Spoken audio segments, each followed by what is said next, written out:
Nersa and our valued stakeholders. It is 1300 hours, and I'll then like to welcome everybody to this electricity subcommittee public hearing on Nersa'S concurrence with the 3 ministerial determinations, Section 34 determinations. We had originally planned and scheduled to hold these public hearings over 2 days, but considering the number of presenters, that it allowed us to reduce the public hearings to just 1 day. But all the interested stakeholders that have indicated interest to make presentations today will be afforded an opportunity to make such presentations. My name is Nhlanhla Kumede. I'm the full-time regulator member, primarily responsible for electricity regulation. I'll be the chairperson of this public hearing. I would like to introduce the other members of the panel to you, who are also all members of the electricity subcommittee. I will start, and if the members perhaps could just briefly show their name, their faces, and just so that at least the stakeholders can see who you are. I'll start with Advocate Nomalanga Sithole, who is the Chief Executive Officer at Nersa. If you can just briefly show your face, ma'am. Thank you, madam. You are on mute. Thanks, Chairperson. Apologies for that. And good afternoon to everyone on this platform. Thank you. Thank you, Madam Sithole. I would also then like to introduce Ms. Nomfundo Maseti, who is the full-time regulator member, primarily responsible for pipe gas regulation. Madam Maseti.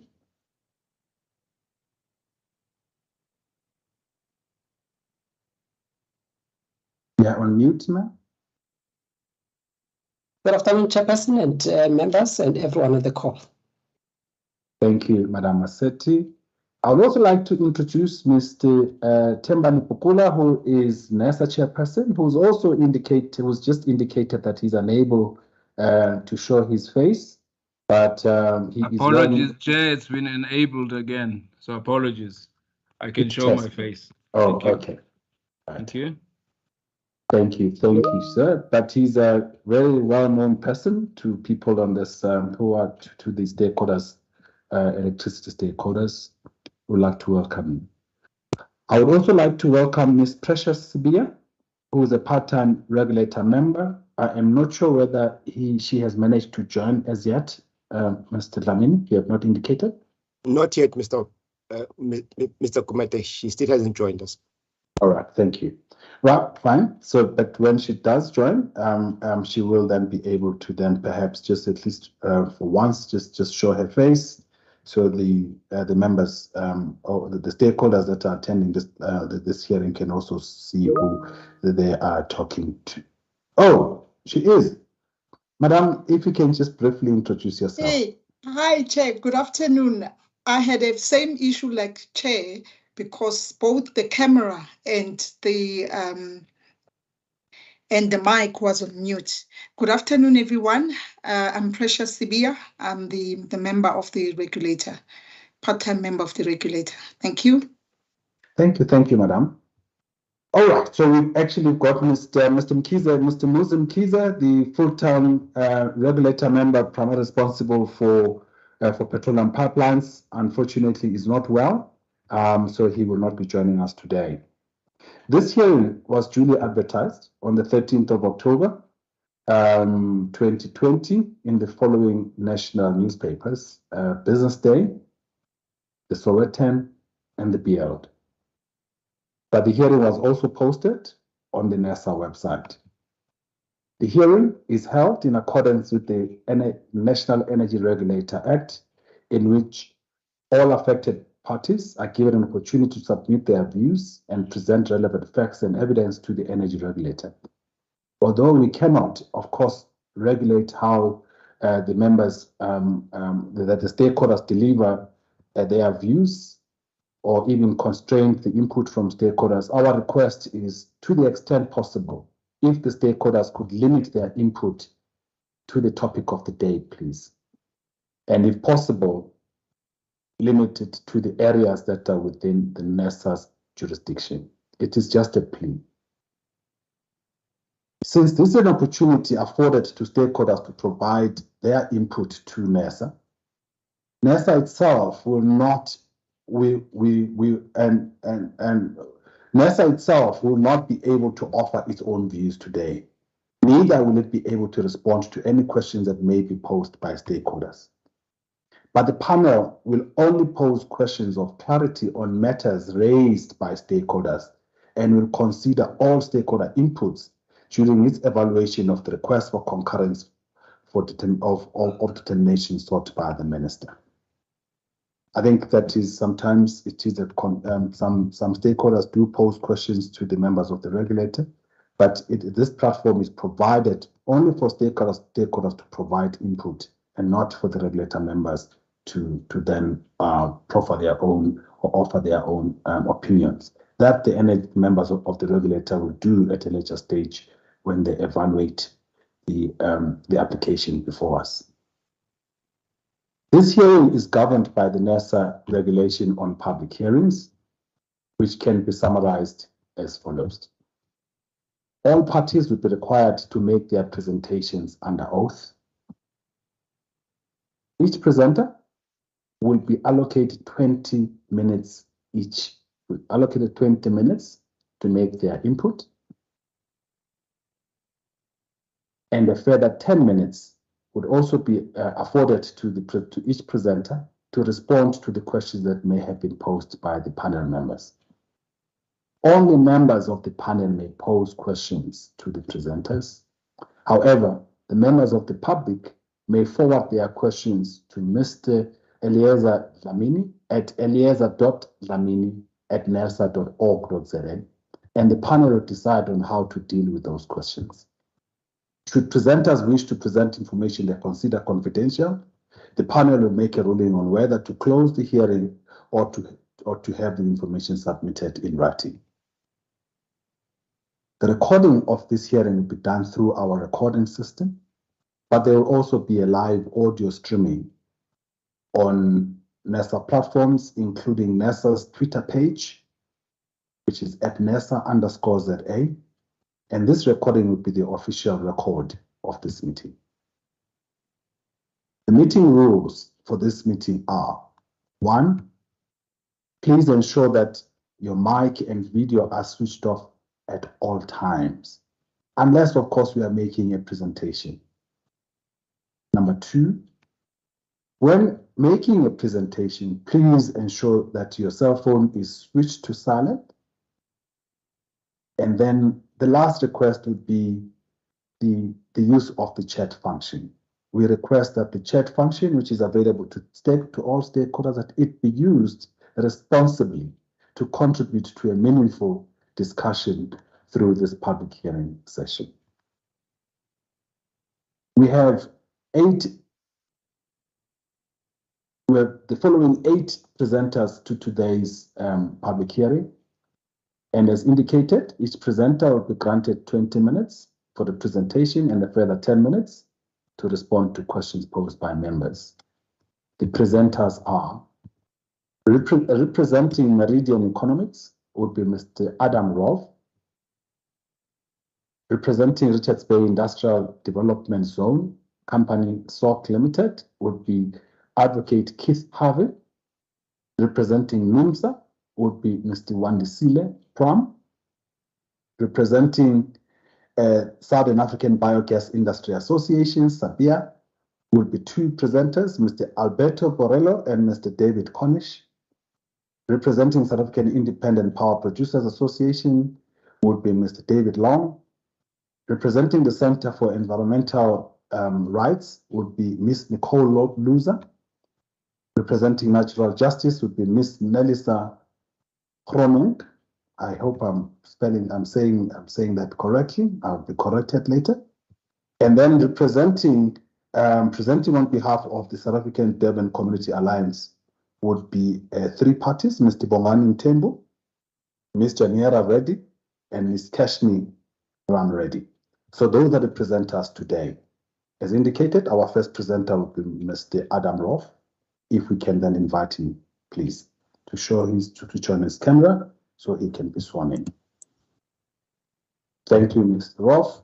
As a start, can I just ask, would you object to taking an oath or an affirmation? No, I would not. In that case, kindly raise your hand, your right hand, and affirm the following. Do you solemnly declare that the information or the evidence that you are going to give to this panel is the truth and the whole truth? I do. For the record, please state your name, the organization that you represent today, and your designation therein, please. My name is Adam Roth. I work at Meridian Economics. I'm a senior economist there. Thank you. As indicated, you've got 20 minutes for your presentation, and I assume that you've been given presentation rights. Let's see, can you see my screen? Yes, it's come through. Thank you. So you've got 20 minutes for your presentation, and your 20 minutes will start now. Over to you, sir. Thank you, Chair, and thank you very much for this opportunity to present our views and findings to NERSA. So we'd like to start just with a summary of the submission. So we are commenting on NERSA's concurrence with the ministerial determination to procure 3 gigawatts of CCGT gas at Richards Bay, and this is in addition to the 3 gigawatts of gas and diesel contemplated in the IRP 2019. We're going to start by considering NERSA's role in the concurrence process, and that is one of an independent mind with independent analysis applied to the decision, and as custodian of a meaningful public participation process. Then we're going to address the elephant in the room as far as electricity is concerned, which is load shedding, and we look at the question of whether this 3 gigawatts of CCGT is required to end load shedding. Our analysis concludes that it is not required. We can end load shedding without it. Then we're going to look at the economics of this CCGT capacity and whether it's a rational economic choice for South Africa in this decade. And we find that multiple independent studies, including work we've done and others, conclude that it's not a rational economic choice. And then finally, we conclude with the fact that the consultation document does not provide facts or evidence that would justify a rational decision to concur with a determination. And this really is the crux of the reason we wanted to make a submission today. We see this as a critical issue that NERSA needs to take into consideration in its concurrence. Right, so we start by looking at NERSA's role in the concurrence process. NERSA is mandated to make decisions in the public interest, and in exercising its discretion to concur or refuse to concur with ministerial determinations, it needs to make those decisions based on reasons, facts, and evidence. So in the context of the current decision regarding this determination, NERSA it needs to demonstrate that in arriving at its decision, it relied upon its own thorough analysis to either support or refute the case for the 3 gigawatts of CCGT capacity. So in considering a ministerial determination in respective capacity that is contemplated in the IRP, of course, the existing IRP analysis can form the basis of the evidence base upon which a decision could be based. However, the 3 gigawatts of CCGT under consideration today is in addition to the IRP, and therefore the IRP analysis and power system modeling, etc., cannot be relied upon. This decision requires its own separate set of facts and evidence to be based upon. However, when we reviewed the consultation document, we found that it did not reflect any techno-economic power system analysis or value for money analysis, cost effectiveness tests that are required by other parts of the legislation. Nothing that has been conducted by Eskom or the DMRE or Nersa itself.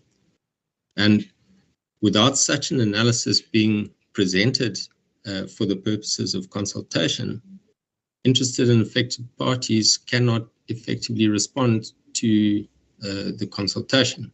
They're effectively sterilized in terms of their ability to provide meaningful input into this process. Of course, if there is not the required analysis to justify this decision, then Nersa itself, in considering it, of course, cannot come to a lawful decision in respect of its mandate. So let's address the question of load shedding. Do we need this 3 gigawatts of CCGT capacity in order to end load shedding? I'm going to present some results from a paper we published in June this year, where we conducted a power system modeling exercise. So this modeling looks at every hour of the year and the demand required in every hour of the year, and based on the resources available on the system, dispatches those resources in the cost optimal way to meet the demand, or meet the demand as closely as possible. And in the base case on the left, we considered the existing resources and plans available on the grid. The bottom chart is the way that the capacity will evolve over the period to 2026. And the top chart indicates the level of demand over this period, growing at 1% per annum, and the way that the generation resources meet that demand. And you can see in the base case in terms of the plans currently in place, or currently in place in June, the modeling predicted significant load shedding from 2023 sustained to 2026. So we then, through the use of this optimization software that constructs an optimized expansion plan, constructed a solution case that would be feasible to implement over this period. That's in the bottom right-hand slide there. As you can see, it is significantly significant solar PV solution. This is the fastest capacity to get onto the grid, and also less subject to grid constraints. And as you can see in the top chart, such a solution is able to end load shedding by 2024 and manages to meet the demand requirements thereafter. So importantly, this is the cost optimal solution, and it has only renewables and batteries as the expansion options. Of course, in the real world, there are delays, and the best laid plans do not come to fruition. So we looked at sort of risk cases or delays to such a plan. So the left hand of these 3 charts is the solution case. The middle one is one that it was included in our publication in June, and we found that with those set of delays, 1.5 gigawatts of peaking capacity would be able to maintain security of supply in addition to the renewables planned. And for this submission, we looked at a further delay case, and in the further delay case, we found that 3 gigawatts of peaking capacity would be sufficient to close the gap. So in other words, the implementation of what is already in the RRP during this period would be sufficient to close the supply gap. And these are just charts of on the left is the solution case I showed just now, and on the right is the way the system would meet the demand using the additional peaking capacity.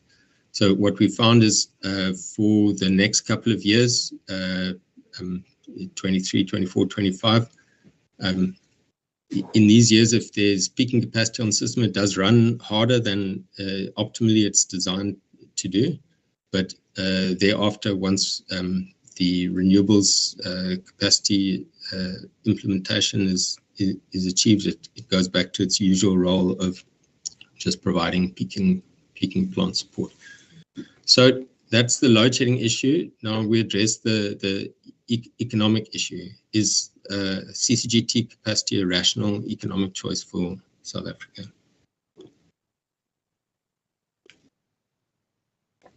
So the story of the economics of CCGT in South Africa is one of technology disruption.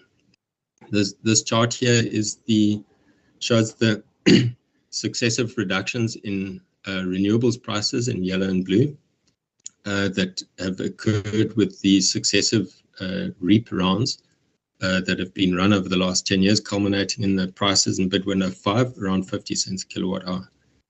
Now, we know that many of those projects will struggle to close at those prices, and that the bid window 5 projects prices due to come out shortly will be significantly higher, perhaps 60 or 70 cents a kilowatt hour.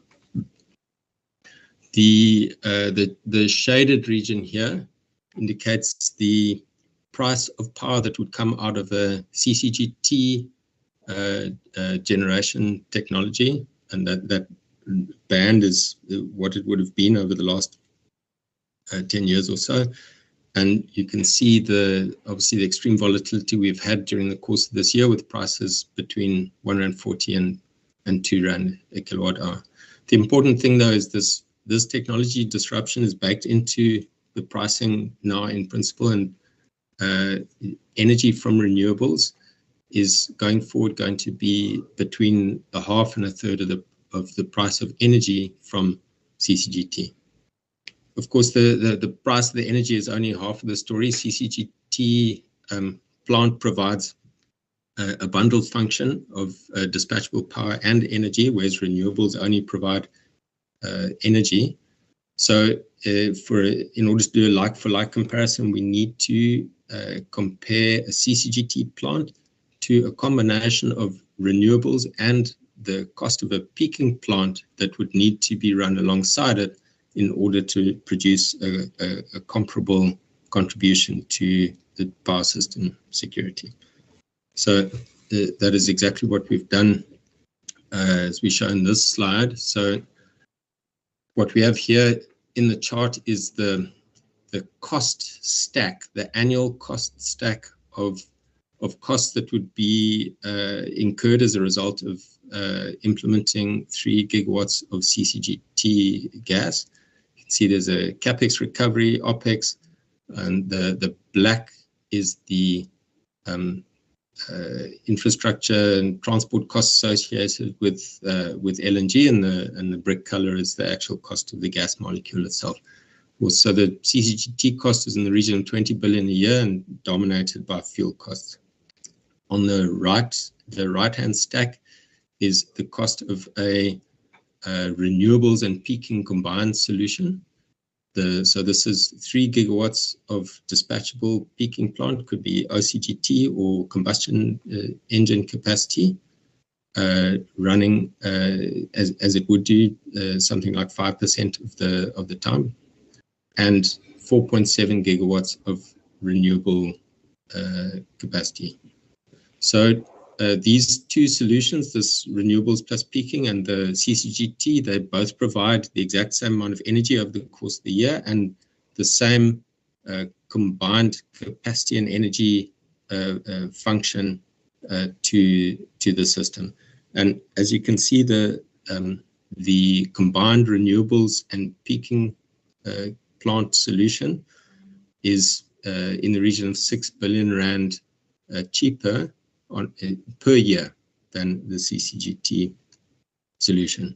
It also has 1/7 of the CO2 emissions as the CCGT solution, and is much less exposed to currency fluctuations, the global geopolitics and pricing of the gas, and also has security of supply benefits in that if there's any interruption in the supply chain of the gas, you still retain 90% of the energy generation because the renewables are immune to that, whereas the CCGT plant, you would lose the entire generation capacity if the fuel supply is interrupted. So what do power system modeling studies, results from those studies look like, taking these new cost realities into consideration? What we have here are the results of a number of studies conducted by ourselves in conjunction with the CSIR, the UCT Energy Research Group, Energy Systems Research Group, and the work published by the National Business Institute earlier this year. And what is shown here is the required new build flexible generation capacity for the remainder of the decade. And what it shows us is that we need by 2025 in the region of 3 gigawatts of new capacity, and by the end of the decade, 5 or 6 new gigawatts in total.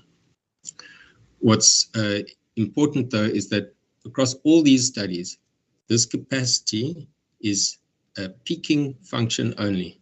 So whether it's OCGT or internal combustion engine capacity, it runs as in a peaking plant mode. It runs 3 to 5% of the time, and not in the baseload or mid-merit type of mode that CCGTs would run at.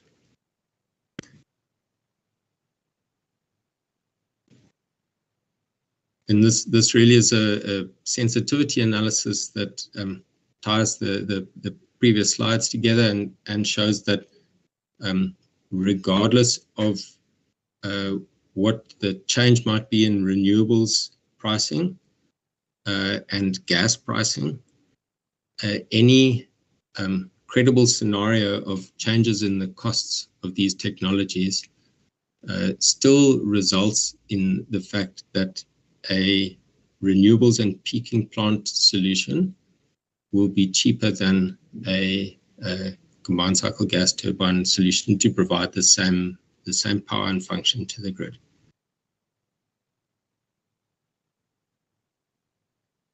So in conclusion, a rational decision for NERSA to concur with the ministerial determination to procure 3 gigawatts of CCGT capacity must be based on reasons, facts, and evidence. There's no evidence provided to support such a decision that's been presented, certainly in the consultation document, to procure this 3 gigawatt CCGT in addition to the 3 gigawatts of gas diesel already in the RRP. The independent power system modeling studies do not support a decision to procure CCGT gas power, certainly not this decade. The CCGT capacity is not the best response to the current supply gap.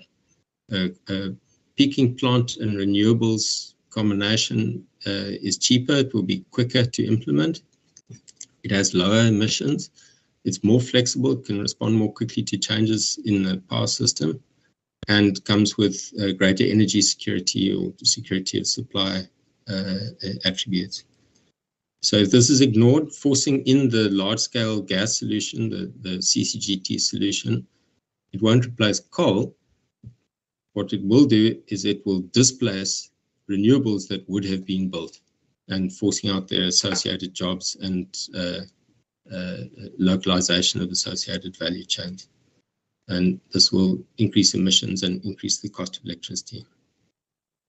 So for these reasons, CCGT gas power generation is not a bridge to renewables in South Africa. We have crossed that bridge already. We have some of the best and cheapest renewables in the world. We don't need CCGT to bridge this gap. renewables can be adequately supported by peaking capacity.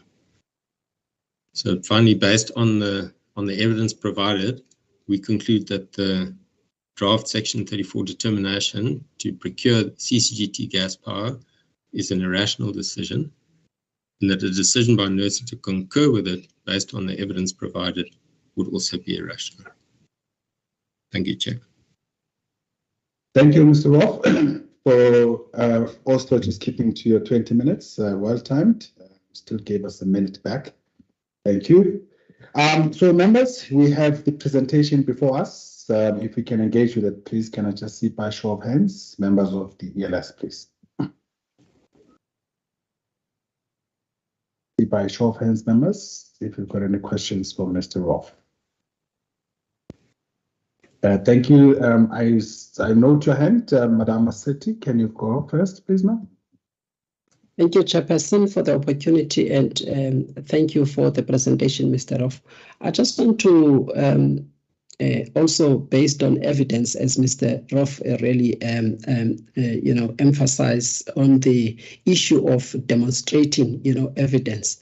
I would like to understand, maybe starting here in South Africa, with the installed capacity of wind and solar, to what extent, based on evidence, do these contribute, or at least contribute to the alleviation of load shedding and the significant power shortages that the country, or power outages that the country is experiencing at the moment? I have not seen any slide that demonstrates the capability of the advocated solar plants, as well as wind, within the context of being the only ones that will be acceptable in the country as part of the solutions that the country could consider in dealing with the energy security, number one. Secondly, that energy security and supply on a sustainable basis. That is the second thing. And the third thing, also from a viewpoint of load shedding that is being encountered currently in the country. I have not seen that evidence, which then should persuade the regulator in not agreeing with the minister or concurring with the minister with the proposal, let alone other administrative issues, but just on the substance of additional gas as part of an overall solution that the country might consider. I just want to understand that. Maybe also the other question that I must just ask is whether there is any country in the world, including those that have changed their policies, excluding gas and nuclear, which later on included gas, by the way, recognizing its critical role, whether there is any other country that is facing a challenge of industrial development, which will actually just rely solely on renewables, despite the intermittencies associated with those that will rely solely on that, with the exclusion of gas, for instance, as an energy source that could actually deal with the intermittencies associated with renewables, especially because I believe the technology for the battery storage has not matured, and there are other challenges of cost as well. By the way, also with the renewables, I think the cost that you've calculated do not include cost of other technologies that will support such a solution, for that solution to be the one and the only one that a country must rely on. If you can answer those questions. Thank you. Thank you, Madam Masetti. I don't see any other hands from members. Mr. Rock, if I could just maybe add two questions from me as well. One of them is related to the question asked by Madam Masetti, but I just actually wanted to phrase the question that is asked by Madam Masetti this way. Do you believe that in any of the power systems, there is a need for a fully diversified energy mix. Can any economy rely just on, say, wind, solar, and battery? I guess linked to that question, just as one of just a need for diversification. By the way, we're just asking questions just based on your presentation, so it's just of clarity. So linked to that for me, I think a question Madam City has asked it, but I just want to ask it differently. That, if you look at this, as you say, and it's not just about renewables, because if we have hydro, it's a different story. But is this proposed solution of relying on wind, solar, and battery applied anywhere in the world? Anyway, if we can just maybe just point us to one, especially in any of the countries that do not have interconnections. If you can assist us, maybe just as we propose whatever the solution that we may be as we respond to the minister, if you can assist us with that. So I guess linked again to the question asked by Madam Massetti, the question that we're asking is that in any of those industrialized world, is there a single system that you know of that does not have, especially a system that has got extensive wind and solar in it, that does not have gas? Just if you can assist us, maybe just point us to a system in the world that operates without gas. Then that is one question. My last question to you is one that simply says, to what extent is the proposal that or the offer that is proposed here relying on the PPAs that may be signed with the single buyer? That is what I'm asking, is that to what extent is the proposal, the offer that is being put forward, relying on Eskom perhaps taking on the risk, all of the other risks that are associated with supply, or can this system operate on its own without the backing of Eskom and, of course, related national treasury backing? Those are two questions from me, but the first question, of course, has got a few dimensions, but it's just those are two questions from me. So, Mr. Roth, again, I'm going to offer this, that you have 10 minutes to respond, but of course, if you may choose to select the questions that you're going to respond to directly now, and then others you may choose to then respond in writing, and maybe you may even, or to those questions that you may have responded to verbally, you may choose to supplement your input in writing as well. But over to you, so you've got 10 minutes. Yes, thank you. I think I did have to gallop through some of the slides, so there's perhaps some of the fundamental principles is not clear. So I will reiterate this. What we're not saying that a bold solution of renewables can meet the security of supply. What we must remember is that the renewables or any new capacity comes in to an existing system, an existing portfolio of assets. And we're talking, what we've demonstrated here are some results from modeling basically associated with the current decade to 2030, and here's some more detail to 2026. So as you can see, this chart is cut off at 140 terawatt hours, but even by 2026, with the most aggressive renewables expansion that we think is reasonable, by far and away the majority of the generation on the system will still be from coal. So at present we have the contribution of the existing renewables about 6% of the total energy. The new renewables come into this existing portfolio, and even by 2030, if we build as aggressively as possible, will only make up probably 30-40% of the energy generated on the system. And what that means from a system stability point of view is that we have all these other generation technologies on the system working together in concert in a portfolio to maintain the security of supply.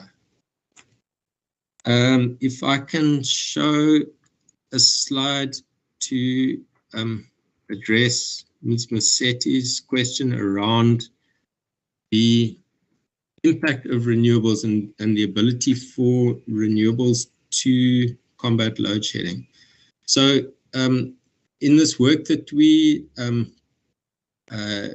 published earlier this year, the results I've shown today were for the prospective scenario where we looked forward from today, looking at the next 4 or 5 years or so. We also did some work where we looked back at 2021, where we have exact information. We have exact information about demand and power generation in every hour. Eskom published this information. So what this allowed us to do with great accuracy is to ask this question of what contribution would additional renewables have made to the grid had they been available on the grid in 2021. So what this chart is showing, this shows on the x-axis is the additional renewable energy capacity that could or would have been online, or the impact of that. And on the y-axis is how much of the load shedding would have remained if we had that much additional renewable capacity on the system. So what this shows is that if we had had 5 gigawatts of wind and solar on the system, additional to what was already on the system last year. So 5 gigawatts is sort of 2 REAP rounds, or the total in an extended round, such as bid window 6, or a little more than bid window 6. That much renewable energy on the system in 2021 would have essentially resolved load shedding completely in that year. There would have been 3% of the load shedding would have remained, and that could have been resolved by batteries and demand response solutions. This is perhaps a counterintuitive result, and what contributes to it is the fact that we have load shedding around the clock. We're not just load shedding at peak times because we are short of energy. So there is a significant direct impact of renewable energy on the system that will address load shedding. We're often load shedding during the day when, of course, you have solar energy available. Just the direct impact of 5 gigawatts of renewables would have addressed more than 75% of the load shedding. Then there is a knock-on benefit of having this additional energy on the system, and that is the fact that one of the major reasons that we have load shedding at the moment is we have capacity that could address it, but in the form of peaking plant, the open cycle gas turbines, and the pump storage facilities. But because they're being forced to work harder than they were originally intended to, they keep running out of fuel or running out of water. So the additional benefit of having renewables on the system means that in the case of last year, 5 gigawatts of additional renewables would have meant that we could have saved 70% of the diesel that was burnt in the turbines. And if you, of course, you save that diesel, you have it in the tanks, it means that you can then use that diesel to run those turbines at times when you needed them, when you couldn't have run it otherwise because you'd have been out of fuel. The same applies to the pump storage. Eskom is forced to manage the pump storage in a very conservative manner at the moment because it is essentially a backup for all kinds of contingencies and reserves. The additional energy that would have been on the system from these renewables would have allowed that water to be retained in the dams. Basically, it's like a battery. You would have had a more charged battery for longer, and that would have allowed you to address more of the load shedding. So this clearly graphically demonstrates the ability for renewables to address the load shedding problems. So let me just go back up to perhaps this is a useful slide here. So the again, I think perhaps I went through this a little fast, but the solution that we looked at for the short term, this solution case that was dominated by renewables and batteries, we looked at what was a feasible solution that could be rolled out in the immediate term to address load shedding. So because of the lead times on different capacities, it makes it forces you into technologies that can be rolled out, implemented in 1 or 2 or 3 years. And of course, as I said, solar dominates the solution because you can implement it quickly and it's less subject to grid constraints. But we're not saying that future power system expansion should only contain renewables. When we do the modeling, we see, for instance, in this chart here, that we need significant new peaking plant capacity. This capacity can be fired by gas. It could be fired by diesel, LPG. In the future, it will be fired by hydrogen. There's a huge amount of capacity required of this kind of peaking plant.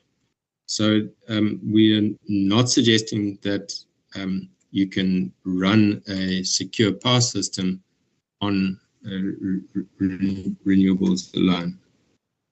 I think I'm about out of time there.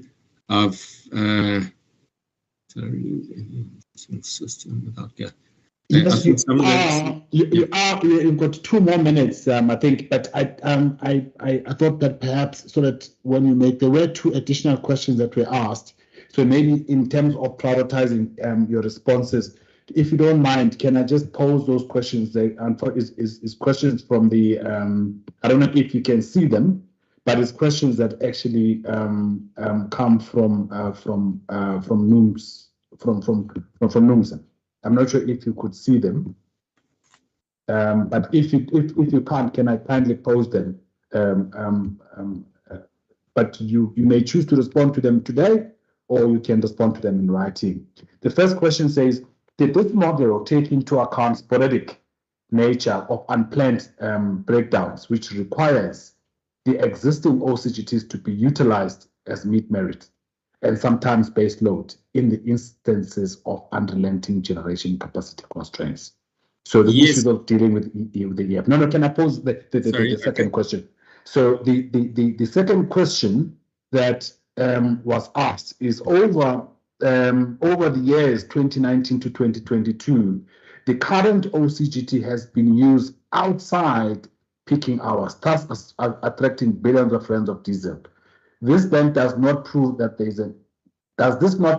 a need for 3,000 CCGT to close the gap? So those are the two questions. So what I'm saying is that in the last 2 minutes or so, if you can prioritize of the questions that remain, if you can prioritize which ones you want to respond to. Yes, yes. 2 more minutes, please.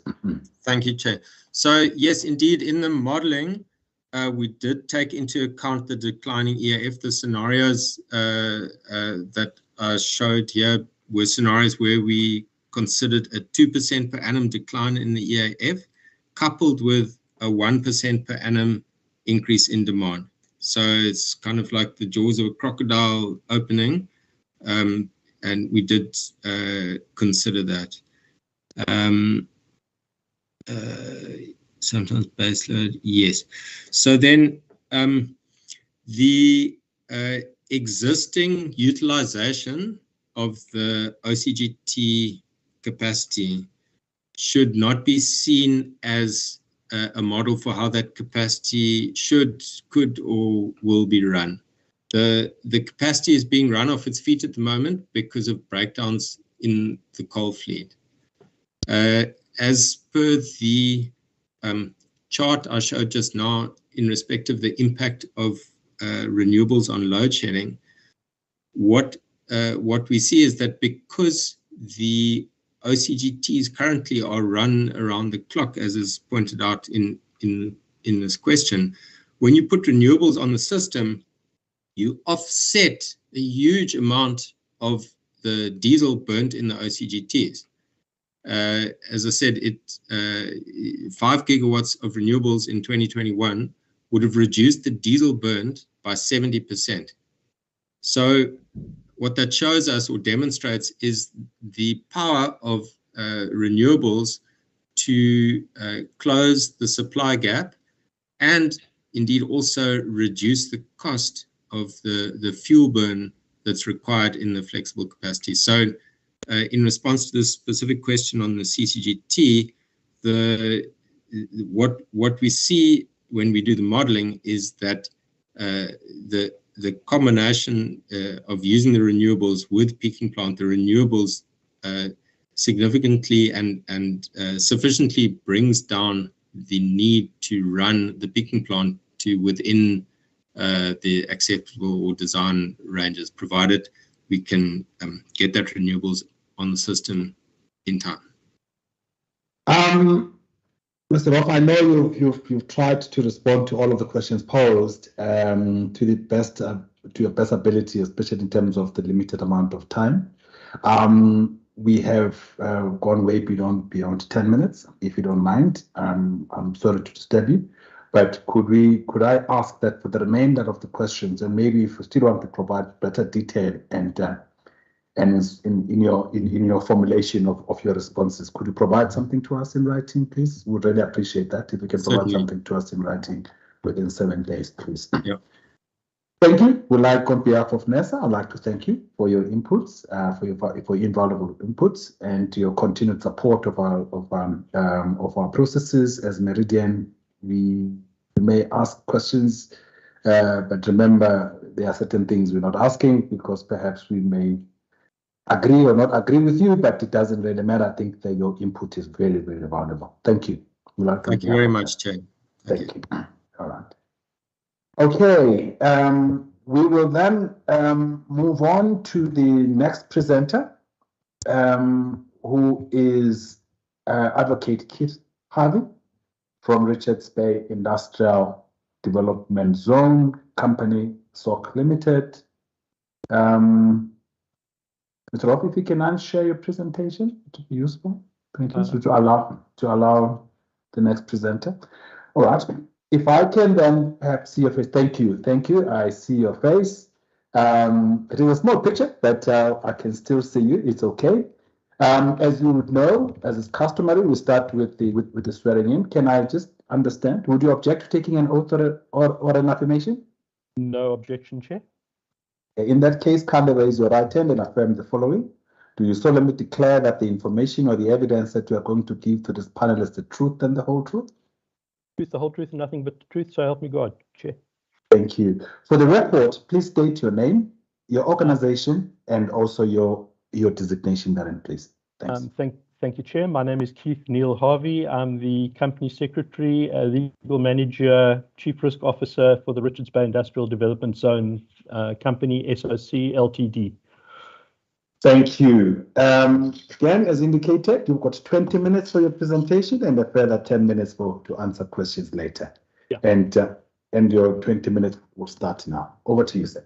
Thank you very much, Chair, and thank you very much to the members for this opportunity to deal and to address these matters, and for the opportunity to assist the NERSA with its difficult decisions going forward. Chair, just for a start, just a full disclosure, the proposed Eskom power plant will be in phase 1D of the Richards Bay Industrial Development Zone, so we do have an interest in the matter, which is why we're coming to it. However, for the benefit of the last speaker and the members, this is one of our entrances to the zone, and if you look to the right-hand side, you'll actually see a solar panel. So we're not opposed to renewable energy. We do, however, see that there is a need for gas because solar alone is insufficient, and we will get to that. Chair, I think just the start, the Richards Bay Industrial Development Zone is a state-owned company. We are wholly owned by the provincial government of KwaZulu-Natal, and we are the operator of the Richards Bay Industrial Development Zone. And we will be the landlord to the proposed Eskom power plant. We also, just by way of information, have at least 4 other gas power plants that are looking to establish in the zone, apart from the Eskom one, which is Richards Bay Gas Power 2, Pakwe Richards Bay Gas Power 3, and 2 others whose details are not yet in the public domain. Chair, I think the important part and before we even start, we are currently, as you would know, in a state of load shedding on a fairly regular basis at the moment. And this clearly tells us that there's not enough power in the system. And what is the issue? Then we've got to solve the problem. I think from an industrial development zone point of view, also our purpose as set out in Section 4 of the Special Economic Zones Act is to attract investment and to create jobs. And as you would know, if there's not enough power, it's more difficult to attract investment because investors are saying, will we have enough power when we get to South Africa? If there was more power, we would get more investment, is the likely scenario. There will be some people who are hesitant to invest simply because there's not enough power. We've got a pipe manufacturer in the zone who does extruded plastic pipes. If there's a power down for a couple of hours, during that hours and he doesn't have a backup, then he has to throw away the pipe that he was manufacturing at the time. It's costing the economy, but we'll get to that in more detail. Chair, so not only do we not have electricity now, but if we are to grow as an economy, we need more electricity going forward. The National Development Plan says that South Africa will need to meet about 29,000 megawatts of new power demand between 2012 and 2030. A further 10,900 megawatts of old power capacity will be retired. As a result, we need more than 40,000 megawatts, which is, if you work out Eskom's theoretical capacity of around 56,000 megawatts, so we almost need to double that capacity. So Eskom's current committed expansion program will see more than 10,000 new generation adding to the system. However, there's still a clear gap between future needs and committed infrastructure investments. Eskom themselves in the past have estimated the gap at between 4,000 and 6,000 megawatts. I was at the Africa Oil Week a few weeks back, and there one of the panelists estimated the gap at 12,000 megawatts. Eskom's own CEO has said that South Africa needs to add 50,000 megawatts of additional generation capacity to the grid over the next 13 years to cover the energy supply gap and replace retiring coal stations. Put differently, Eskom needs to double the capacity provided by its entire fleet, about 46,000 megawatts, if it is to ensure and sustain energy security. So where we are at the moment, we don't have enough, and we actually need more. This power plant that we require is essential if we are to stop and to combat load shedding. As you would know, each 1,000 megawatts is one stage of load shedding, so this would make a big contribution. And the only way you're going to do that in the time frames is a gas power plant, which, as you would know, takes around 3 years to build. The Egyptians recently, they had a load shedding problem a few years back. They installed 3 5,000 megawatt gas power plants in 27.5 months, and they don't have that problem anymore. The National Infrastructure Plan, Chair, says by 2050 that the energy demand is expected to double. The installed generation capacity will therefore need to expand from 53 gigawatts in 2018 to between 134 and 174 gigawatts by 2050, depending on energy demand. So there's no question there's going to be an increase in demand, and there's no question that we therefore need to meet that demand. It is our submission that the proposed gas power plant will be able to address load shedding in the short term and to supplement solar and wind in the longer term. The proposed Eskom power plant, however, we believe it will not be enough. 3,000, the previous speaker said, is too much. Well, we say it's not going to be enough, because not only do we need to get around the problem of load shedding, but we also need to meet future growth in electricity demand.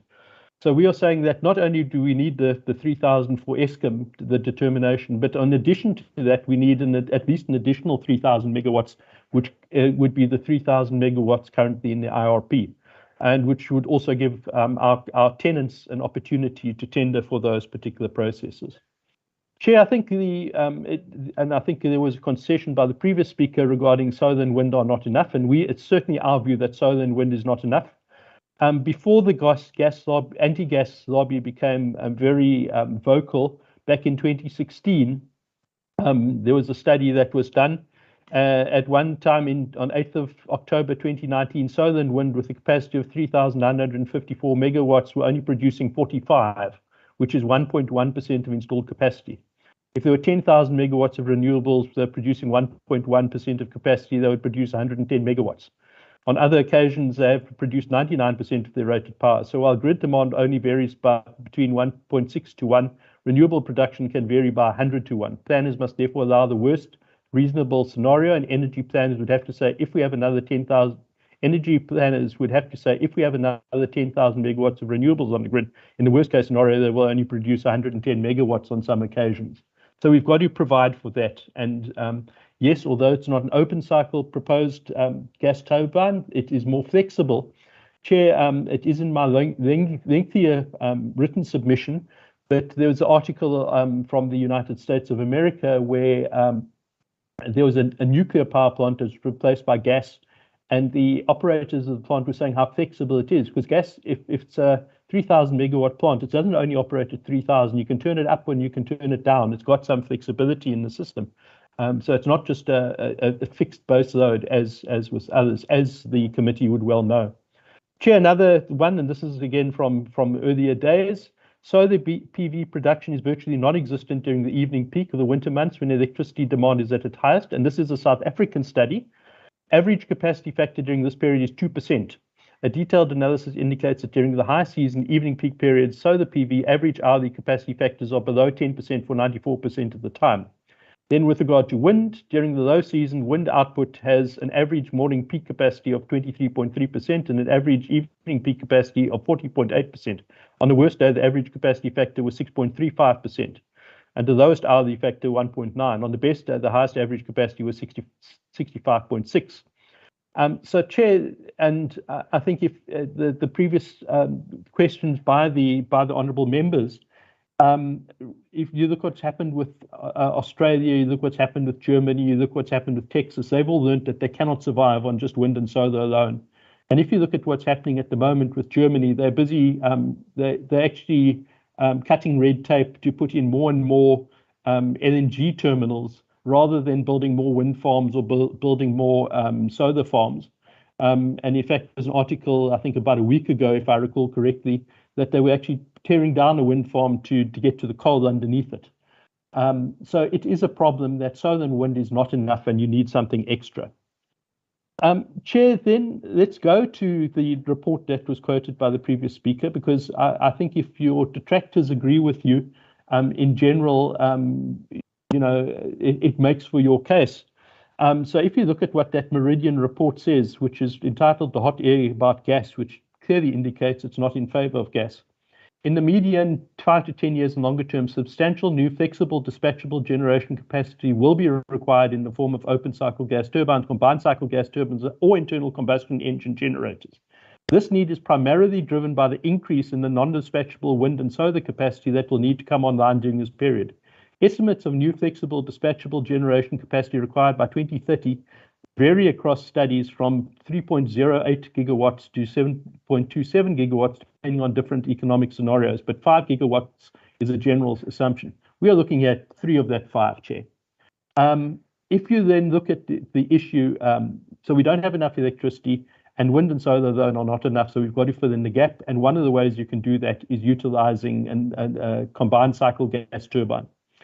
The report by Meridian Economics, in fact, recommends gas. Not gas, recommends diesel. Now, I must tell you, I was at the hearings in Richards Bay for the Eskom power plant, the economic, and both the City of Mplatuzi as well as the Richards Bay Clean Air Association were saying, we don't even want you to use diesel for peaking. If you sit in a traffic jam next to a diesel bus, you pick up the fumes, you pick up the particulates. What the environmental lobby says, we agree with that you need the backup power. However, we'd prefer that you burn diesel to gas. With due respect, I live in Richards Bay. I would much rather have be breathing in the fumes of gas than breathing in the fumes of diesel. And then from the integrated resources plan, it must be, and this is a key issue, Chair, the integrated resources plan, as you would know, probably far better than I, and having worked with it on a daily basis, is that it refers to 3,000 megawatts of gas in 2024, 2027. However, it goes one step further, and this is the key situation and the key document and the key support for this Eskom submission. And that is that the integrated resources plan itself says it must be noted that the unconstrained gas is a no-regret option because the power system calls for increased gas volumes when there are no constraints imposed. What we are saying here is let's remove the constraints, let's put in the gas and get the power that we need as soon as possible. I think it's also important to point out timelines, Chair. It's no good saying, well, we'll only need the gas in 3 years. The fact is that a 3,000 megawatt gas power plant, and we use Pembroke in Wales as a standard against which to compare things, which was just over 2,000 megawatts. Pembroke took about 30 months to build. Yes, the Egyptians did it in 27.5 months, but that was quick. But we're looking at between 30 months, 36 months to build this gas power plant from the day construction commences. We need to start. We've got load shedding now. We actually can't wait 3 years. So we actually need that gas power plant as soon as possible, rather than having to wait and see and then maybe start building in 3 years. Chair, I think the other issue that we need to look at is from an environmental point of view, and this is a study, and yes, it does come from Today in Energy, which is an energy pro carbon energy lobby in the United States. But the fact remains that from 2005 to 2017, coal-related CO2 emissions declined by 835 million metric tons, about 39% in the United States. And the reason it could do that is simply because of an increase. One of the reasons is the increase in gas that took up that slack and led to a net decline in CO2 emissions. And so what we are looking at is, as Eskom is forced to take old and aging power plants off the grid, we will look at less CO2 coming out of coal, but we will certainly, there will be an increase from gas. However, the net amount will be a decline. Chair, I think the key issues for gas in Richards Bay and to support this Eskom power plant, we've got existing infrastructure in the existing gas. This is from Freight News, where there's an article by James of PwC that the existing infrastructure could help South Africa avoid a gas supply cliff. There are people who are currently getting gas from Sasol, and as Sasol's gas runs out at Pande Temane, they may have a gas problem. Yes, there are talks of the gas coming in from Mozambique. However, it's better to get the security from Richards Bay and or Mozambique will assist them. And to effect, there are existing companies, Sasol, Mondi here in Richards Bay, Columbus Stainless, Consol, who are employing 45,000 people who need a gas supply. And this will act as a catalyst for that gas supply. Chair, I think then just also again turning to the Meridian report, hot air about gas, where they in fact say building a peaking plant, diesel supply and storage capacity at Richards Bay in the short term is a no-regret option. Richards Bay appears to offer the best site for new generation capacity, assuming 3 gigawatts is installed there and could absorb 4.5 petajoules of gas per annum. And 7.5 petajoules per gas, assuming diesel would still be required. Richards Bay appears to be the best site for any new greenfield peaking project that could use LNG. We're the closest South African port to the gas fields of Mozambique. We've got port for expansion, and there's room for at least 3 FSRUs if you really need to push them in. We're a deep water port. So that all works out. There's even been drawings done of whether the gas terminal could be. Transnet is expected to put out an RFP for a gas terminal, LNG terminal, within the next few months. We also have a 3,700 megawatt evacuation capacity as things stand already. That's the information that we have. And if you look at the grid, because of all the huge demand in Richards Bay, we've got the grid that's already here that we don't need to add too much to it to evacuate back into the grid. Chair, we also have a rail network, so the gas power plant can act as a catalyst for the importation of LNG, and we can actually then do LNG by rail and rail it to places that a pipe could never be sustainably installed. A place like Kimberley or Kroonstad could, for instance, get gas by rail in LNG form and make use of gas. Chair, we've got the electrical supply systems. There's an LNG rail car for you. And in fact, we can look at, even there's a railway line that runs up to Kolwezi in the DRC, and we can even look at gas. 640 million people in Africa don't have access to grid electricity. And the information we have is that 95% of mobile telephone networks run with diesel, and they could in fact use gas, save money, and save the environment. Here we've also got the road networks. We've got existing lines, the existing Lily line that can be used to bring gas into Richards Bay and pump it up to Secunda and then down to Durban. eThekwini have already in 2015 looked at a gas position paper bringing in gas through Richards Bay. The Umsunduzi municipality is also looking at it because Hulaman is looking for additional gas. They run currently on gas and they want more gas to run it. And remembering that at one stage, most of the battery base cases of Tesla. Chair, there was one incorrect information in my longer submission. I gave the incorrect capacity of the Avon peaking plant. In fact, the Avon peaking plant, as you know, close to Richards Bay, could use gas, and that is currently 670 megawatts. Gas is cleaner than diesel. Gas is cheaper than diesel. Chair, and that is it. We've already got locators in the zone who are wanting gas, and which will act as a power plant. This is where the proposed site is in phase 1D of the zone. And then, Chair, I think the social benefits that will be of this plant. This is an estimate on ResearchGate that stage 1 load shedding is 20 billion a month to the economy. Stage 2, 40 billion a month to the economy. Stage 3, 80 billion a month to the economy. Chair, if you work it out, 3,000 megawatts is 3 stages of load shedding, which would effectively then save the economy 80 billion a month if these figures are correct. Lastly, Chair, although gas power plant does not create many jobs up front, I think the Pembroke again is the one that we use. Employs 97, but however they need about 150 people during their shutdowns and maintenance periods. And constructed, there was at peak construction 2,000 people on site, and 10,000 contractors worked 7.4 million person hours. The plant in Richards Bay is likely to create the same number of construction jobs, if not more. Chair, on that basis, I think our view is that this plant is not only, it would be irrational to say we would like more load shedding and to not build this plant, which can be built in 36 months and help to alleviate load shedding to a large degree. Thank you, Chair.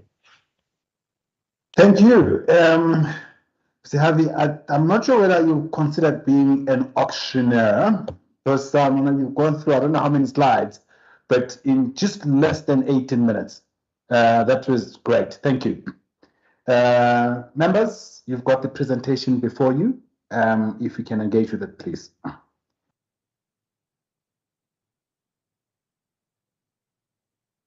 Madam Maseti? Thank you, Chairperson, and thank you to Mr. Harvey for the presentation.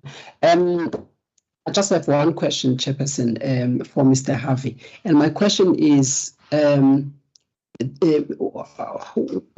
do you see the role of gas as being, a short-term solution that for South Africa, that, even if you were to advocate for investments in gas infrastructure and allow gas to come into the country in the form of LNG, that you don't necessarily need it because its purpose it's short-lived. It's a short-term solution, and it will not be needed, say, beyond 10 years, should we deal with the current sort of electricity crisis or load shedding that the country is experiencing. Do you think that is the role that gas should be playing in the South African economy? Is it really that short? Is it that it is just something that can be considered to just deal with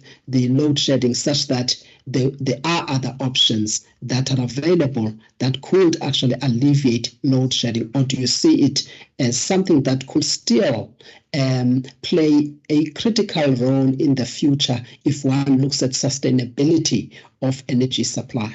I would like to just pose that one question. Thank you. Thank you, Madam Massetti. Could I then have a question from Madam Spear? Thank you, Chair. Thank you from Mr. Harvey for presentation. Mr. Harvey, I'm sure you are aware the crisis that we are in as a country when it comes to load shedding, and therefore the solution being proposed needs to be a solution for now. My question to you is with regards to infrastructure when it comes to gas. I hear you saying that the rail infrastructure is currently there. My understanding is that there are a lot of issues when it comes to that rail infrastructure you are talking about, and also if ever there is a need to actually start the construction that will actually take years to actually put that infrastructure in place. There were serious issues with regards to the infrastructure. I will make an example from Mpumalanga. For everything coming to Richards Bay, from Mpumalanga, whether you're coming into Richards Bay or also from Richards Bay into Mozambique, where you are mentioning. So anything that can be done in the infrastructure can take years. So is this the solution then, according to you? Thank you. Thank you, Madam. I'm not sure if there are any other questions from members. If not, can I just pose two questions to you, Advocate? I think I guess because you also happen to be a legal person, they're actually kind of legal in nature. The first one is, to what extent, I mean, you've presented numbers on slide 4 and slide 5 of your presentation in terms of that 40 gigawatt hours that is required.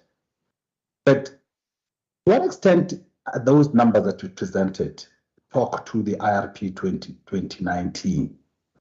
And if they don't talk to IRP 2019, how do we then, because I guess the question I'm asking is the IRP 2019 puts a policy position.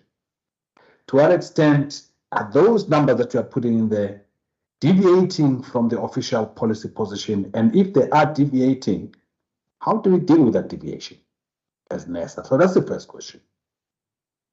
The second question is that the current section 34 that has been put before us, this application, in your opinion, again as a lawyer, okay, to what extent do you believe that the current section 34 that is put before us meets the prescripts of section 34 determination that NERSA can deal with? So those are the two questions from me.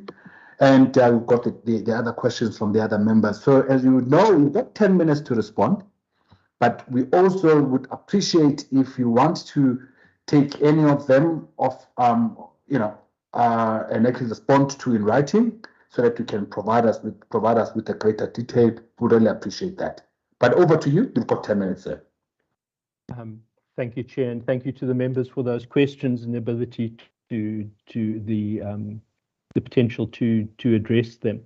Chair, I think your last question regarding the section 34, I won't answer now, but I will come back to you in writing so that you've got a full opinion on the matter, rather than addressing it off the top of my head. And I haven't looked at it, researched it in that much detail for purposes of this presentation, so I will put something in writing for you. Chair, I think your first question regarding the sorry, let me go to the members first. The first one is gas going to be a short-term solution? No, Chair, I don't think so. If you look at what there's an article on oilprice.com yesterday or this morning that India said they don't expect them to get away from coal till at least 2040. Chair, where we are with hydrogen, everyone's looking at hydrogen as the magic silver bullet. But where are we with hydrogen? At the moment, it takes more energy to produce hydrogen than the energy that the hydrogen actually supplies. It just doesn't add up as things stand at the moment. Can we continue as a world with coal forever? No, we can't unless we can come with cleaner coal. Simply by virtue of the CO2 that we're putting into the air, we do need to do something about it. So we will need, and gas is a solution that can do it until something else comes along. So I don't see it as a short-term solution. I see it as at least a medium-term solution. There were some articles I was reading some time back that were saying for Asia to reduce their emissions, they actually need more gas. And the same would apply to South Africa on probably a comparatively a greater scale, given our reliance on coal. For us to reduce our emissions, we need more gas. What else do we use in the interim? I mean, some people would say, yes, use battery. And yes, there are some big batteries going up, but they're not there yet. The infamous or famous Tesla big battery in Australia, the Hornsdale Power Reserve, when it initially went in, was, I think it was something like 100 MVA of that. 30% of its capacity was for 3 hours, and then the remaining 70% of its capacity was for 10 minutes till the gas power plants could kick in. The battery's not quite there yet. I think that's the general consensus. And specifically the Hornsdale Power Reserve, you're looking at 100 megawatts. That's not even a tenth of what's going into what's being proposed for this Eskom power plant. So no.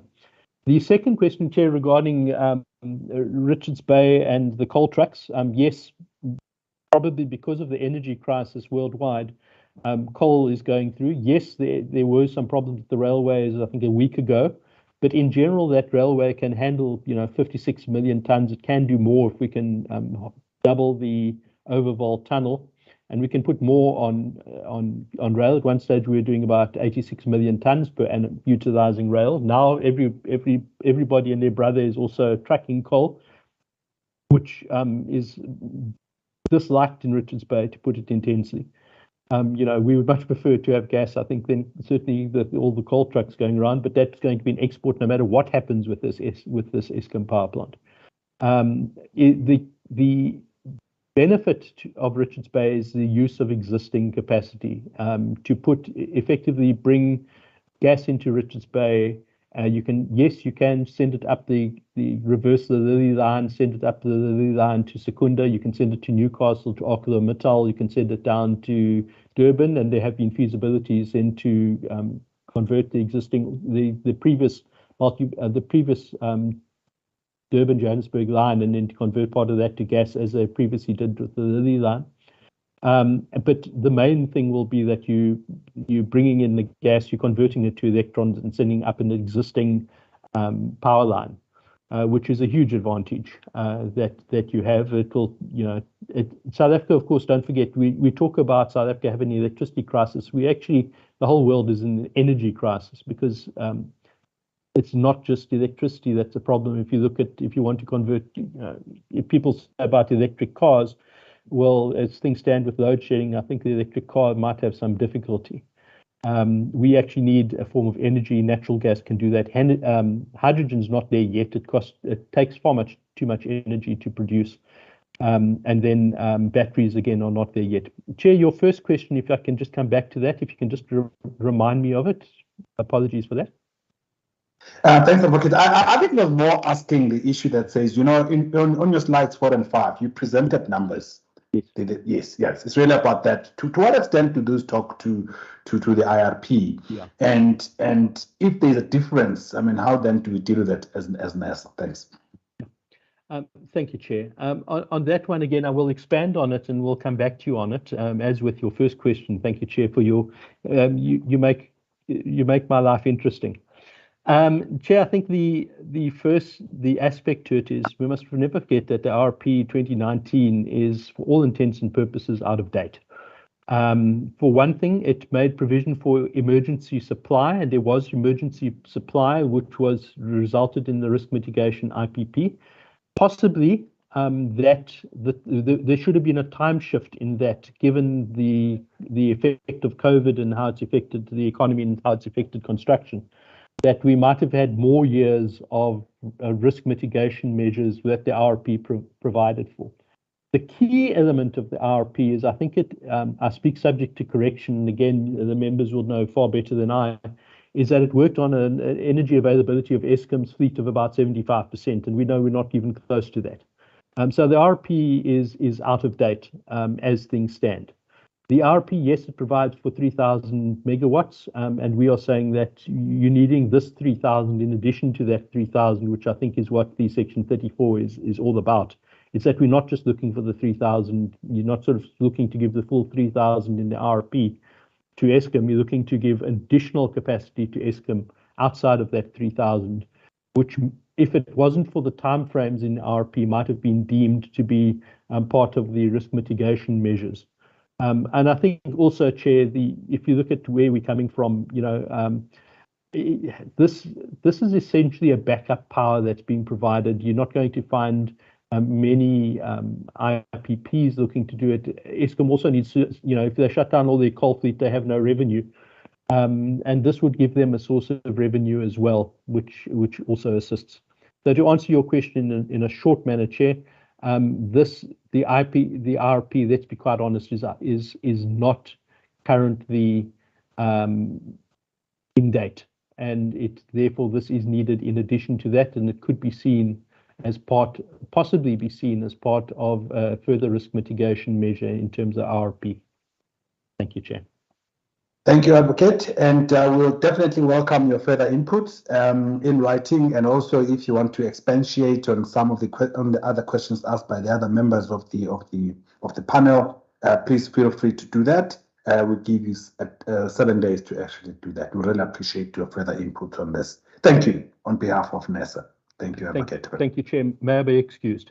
Thank you. You are excused. Thank you. Thank you, Chair. Right, thank you. Right, colleagues, then we move on to the next presenter. Again, Mr. Dlamini, I didn't actually see any further questions from the from the public, so that's why we actually didn't pose any further questions to Advocate Harvey. There was none. Thank you. The next presenter is going to be from NUMSA, Mr. Wansile Pram. If I'm always worrying. I always worry if I say these people's surnames properly. But can I see you, sir, for the swearing in? If you can just show it up. Thank you. I can. You are very visible. So, firstly, as you know, we start for us before we have any conversations. We actually start with a question that says, "Do you have any objection to taking an oath or an affirmation?"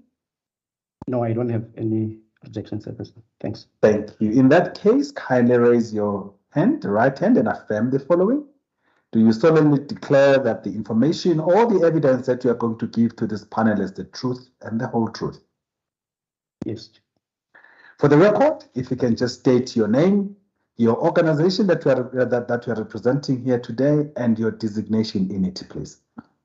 Thanks, Sir President. My name is Wansile Brown. I'm the acting sector coordinator for NUMSA. I'm a full-time shop steward employed by Eskom, but in my capacity, for the purposes of today's business, I'll be acting in the capacity of the sector coordinator for NUMSA. Thanks. Thank you very much. I'm not sure whether I'm going to be making a formal presentation, and if you are, whether you've been granted presentation rights? Yes, Chair, I've been granted rights. I will try and load the presentation on the screen now.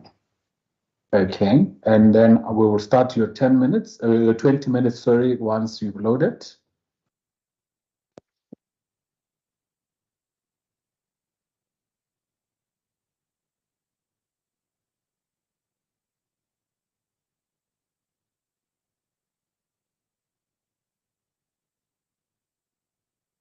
Right, it is beginning to show on my side. Okay, thank you, Mr. Prom. You do have 20 minutes as indicated. You can put your presentation on presentation mode, and then you can start. Your presentation starts now. Your 20 minutes starts now. Over to you. Thank you so much, Chairperson, and also greetings to the members of the regulator. Chairperson, firstly, I must indicate that NUMSA is the largest trade union movement in the African continent, boasting with 3,000 members. And also, we are currently organizing at ESCOM with approximately 8,000 employees. Over the past 5 years, we've witnessed, Chairperson, a deterioration in terms of the finances and the operational performance of ESCOM, which really presented, a national crisis to an extent. It's a threat to the job security of the employees, in the medium to long term. As such, Chairperson, we believe that the new generation capacity to be added will have a significant impact on the workers employed at ESCOM and as stakeholders in this process. We firmly believe that the regulator must firmly, consider our submissions. Thanks, Chair. Chair, the focus of my presentation will be mainly on the 14,791 megawatts from the renewable energy sources, including the storage, because you will recall that part of the consultation was divided into 3 parts, which is the CCGT 3,000 megawatts and also the 1,000 and also this 14,791. So basically, I will limit my presentation to only the renewables. There are 5 issues, Chairperson, that I want to start with. In the event that I might not be able to finish, I want you to remember these issues. The renewable energy technologies and the battery energy storage are not the problem. The problem is that the people are not planning for their use and how renewable energy technologies might be most useful. The intermittent generation technologies are necessary to help the grid, but they are not the grid. The Minister of Energy, in consultation with Nersa'S, is obliged then to take the required steps to build a power grid now and in the future. The decommissioning of 24,100 megawatts beyond 2030 will produce a power system with low inertia. The minister then is obliged to show how the loss of this rotational inertia will be replaced at the cost and pace that the country can afford. It is evident, Chairperson, that this transition of moving to a higher, share of renewable energy sources, which we call non-synchronous generation, will present several technical challenges for the system. In conclusion, Chairperson, we want to state that ESCOM must be allocated a share in this 14,791 megawatts, because if we don't do so, Chairperson, ESCOM will die. As you know that we are not, in good financial position, and as such, our revenue application currently for 2023, 80% of those assets are on generation, and as such, if you are going to shut down those assets, it means that there will be less money for an institution, which then presents, a risk to the job security of the workers. That is the purpose of this presentation for the day. Chairperson, in one of the consultation papers, there is a question posed on what we need to provide, as sort of an input.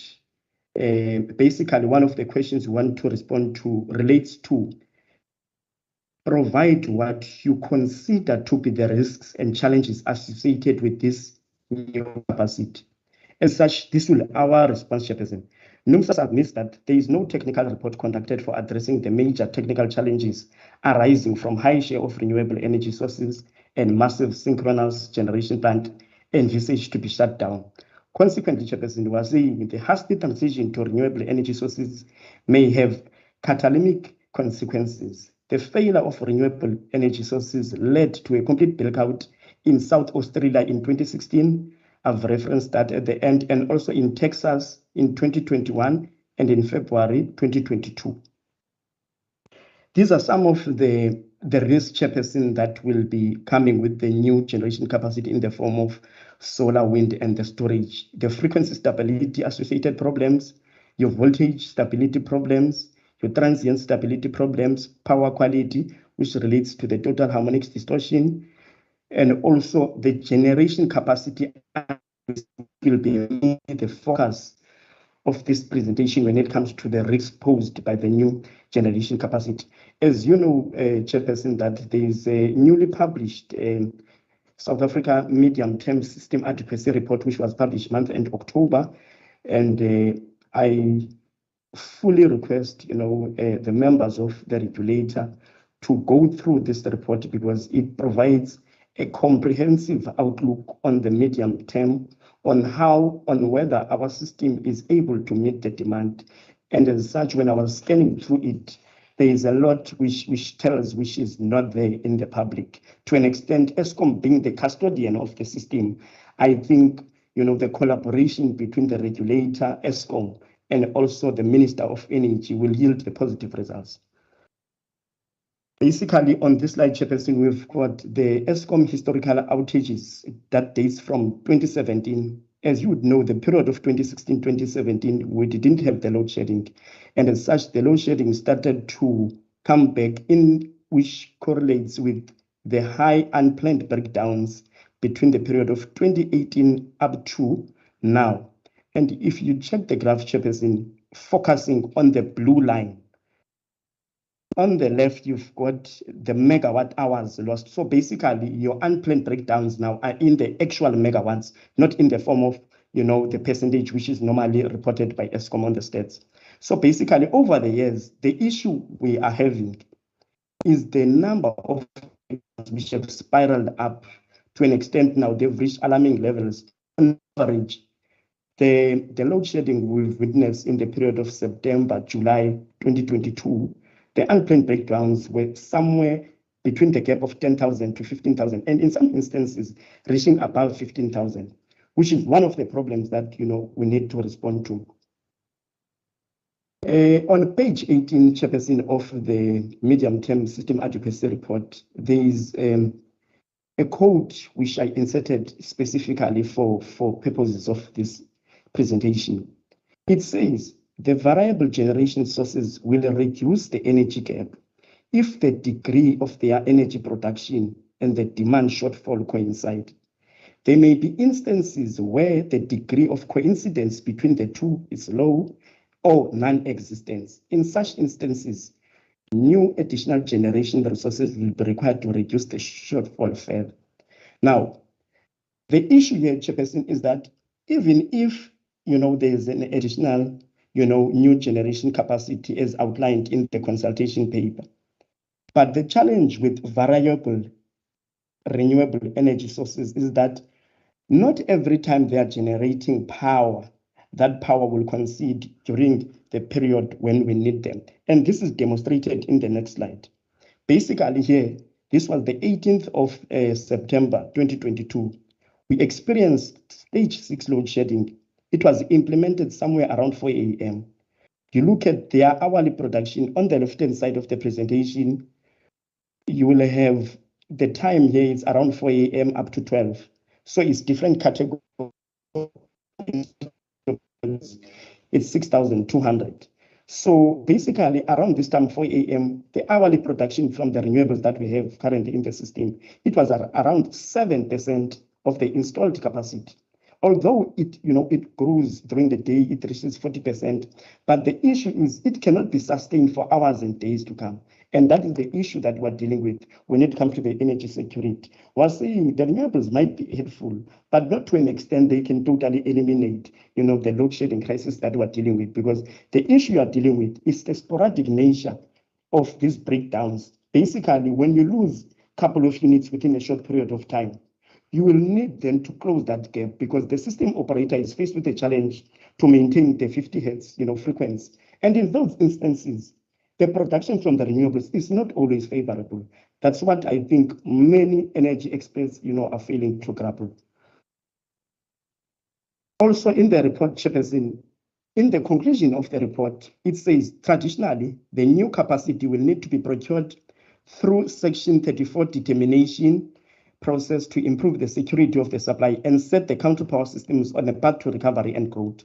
Typically, this is a prolonged process, and the outcomes of the study show that this capacity, Chairperson, we're planning to add, which is part of the emerging plan of the 2019 RIP, even if it's completely rolled out, it will not be enough to fully remedy the supply constraints. That's why, Chairperson, I raised the issue that, there must be a collaboration, between the key stakeholders and Eskom, because Eskom is saying even if this capacity is added, it does not close the gap, which talks to exactly what I raised in the previous slide. To an extent, there is a presentation that I want to show just at the end, just to show in instances when we had load shedding, how much was produced by the renewable energy sources. The second question, which is asked, Chairperson, on the consultation paper, do you think that Eskom should be restricted to only being a buyer, or should Eskom also be considered to participate in the bidding process?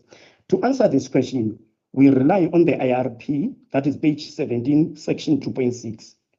It acknowledges, first of all, that Eskom has played the role, in the dominant vertical integrated utility.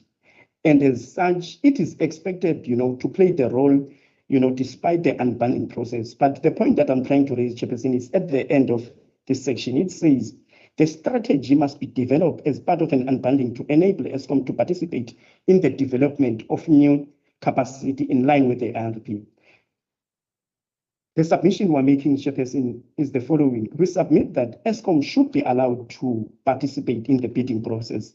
However, Chairperson, we remain firm that this will be an unfair process because one of the role players that are leading in the renewable energy IPP procurement program, they've been part of this program since 2011 to an extent that, they've got expertise, so when it comes to bidding, they might be way ahead of Eskom. So while we are saying Eskom should be allowed to bid, but we need to be cognizant of the fact that Eskom might be, be at a disadvantage level because they've been, they didn't become part of this program when it was started, and to an extent that, they might be having the challenges. So at the bottom of the slide, we are saying Eskom must be allocated 50% of the new generation capacity in line with the 1998 white paper. We say this, Chairperson, because we've noticed that the sales over the years have declined by 15% over the 10 years to an extent that, if we take into account the Schedule 2 amendment of the Electricity Regulation Act, which allow for such generation, the threshold which was increased to 100 megawatts, this will then further exacerbate the problem of sales because the sales will continue to decline. The question then is the following: how is then expected for Eskom to sustain itself financially? Because at the end, if this is the trend, this whole capacity is allocated to the IPPs, how is then the job security of the employees will be guaranteed? Because the revenue that used to come to Eskom will be channeled to the private sector. That is the essence of what we're saying. We're saying there will be a job plan. That's why we're saying Eskom must be allocated a percentage of it so that at least it can sustain itself under the challenges it faces. That's exactly the point I've made, that currently in the MYPD5, the financial year 2024 application, which is currently in process, the assets, the regulated asset base, which is the 80% of it belongs to the generation business. Now, if then you are going to shut down, the shutdown plan, it says 10,500 by 2030. I think 2027, you are looking at 5,200. It means then the usable assets will be less, meaning that there will be less revenue for Eskom. It is then bring us back to the question that, we said then, how is then Eskom expected to sustain itself to pay the debt and also to ensure that the workers that are there, continue to be there without, having to resort through the painful process of retrenchments that we've witnessed at SAA, at Denel. So that is the essence of it, Chairperson. Was saying under this question, Eskom should be allowed to form part of the bidding process, but taking into account that there might be a risk, that are attached because there are some players that, that have been part of this business. So basically, we've got the MYPD5, which is the regulated asset base, which it was trying to describe, where out of that 1.2 trillion assets, generation accounts for 1 point something assets to an extent. That's why I've raised the point that, the shutdown plan will work against Eskom revenue and financial sustainability. Now, the last issue which I want to raise, Chairperson, relates to Eskom affordability, because we would have picked up in most of the comments for the 2020 6,800 megawatts of new generation capacity consultation. One of the issues that were raised is that Eskom can afford, to add new generation capacity. And we are of the different view. We are saying if these IPPs through this arrangement of a 20-year power purchase agreement is backed up by the government support framework agreement, where government shall make available, the finances in an event that Eskom defaults. We're saying the same should be made available for Eskom, so that they are being enabled, to go to the market to source the funding for this. But we make a further point to this, Chairperson. We are saying over the past 5 years, the amount of money being spent on the overutilization of the open cycle gas turbines, equally, if you calculate it from 2018, you are looking at close to 50 billion by now. And this money, it was not in investment. It was purely on the diesel. And in the following slides, I'm going to demonstrate that. So we are saying this money is the money that can be used to fund the additional, generation capacity instead of the perpetual over expenditure of these OCGTs. So basically here, we've got 2021, 2022 financial year. The over expenditure here on the cost on the right-hand side, it was 9 billion. So basically the decision from the regulator was that Eskom must spend, including the IPP OCGTs, around 3.5, and they ended up spending 12.6 billion. I understand that what I've presented now here is no longer out, because Eskom is expected to present their results, I think, month end, and to an extent, this information that we got when we're bargaining, during our negotiation in July. So they told that they spent almost 13 billion of OCGTs in 1 year. So the over expenditure of 9 billion, we're saying, if you take into account now these following slides, 2018, 2019, Eskom has overspent 5.3 billion. 2019, 2020, Eskom has overspent by 4.9 billion. 2020, 2021, Eskom has overspent by 5.2 billion. If you take all this into account, we're saying this money should be used, for Eskom to be assisted in building the new generation capacity. Basically, this is the rough estimation for 2022, 2023 OCGTs. I'm sure you would have heard last week or that week that, the CEO saying they've already overspent by 8 billion on the OCGT cost. Eskom OCGT alone. So when you take into account the IPP OCGTs using the currently available data on their data portal, basically Eskom would have spent close to 20 billion on this current financial year. And we're at the middle of it if you use the data, because the data was only the 3rd of November 2022. So we're saying this is the money that can be used, to fund Eskom new generation capacity instead of, just closing off to say Eskom cannot afford the new generation capacity. So in conclusion, Chairperson, you are saying under the circumstances that the EAF has reached extremely low levels, even though we disagree with the notion that the new generation capacity technologies between the 2024-2030 allocated in the RP will be sufficient to ensure uninterrupted supply of electricity in the short to medium term. However, we hold the view that Eskom must be allocated whatever 50% of the new generation capacity technology decided by NERSA to sustain itself financially and to preserve the jobs. These are the resources that I've used. The second presentation, which I want to do, relates to. You've got just over 1 minute left. Okay, Chairperson, thank you so much. Basically, this is the instances where we had load shedding, and I've used the existing data from the hourly, produced generation from the renewable IPPs.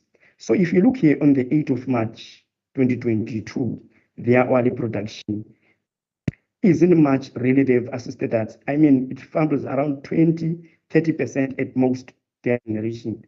And if you move to the 9th of March when we're at stage 4, although during the day the solar PV assist. Your But when we slides have go not, to the evening, your slides have not moved, by the way. Sorry to disturb you. Your slides have not moved. It's still on the first one, on the first page. Yep. okay, let me try now.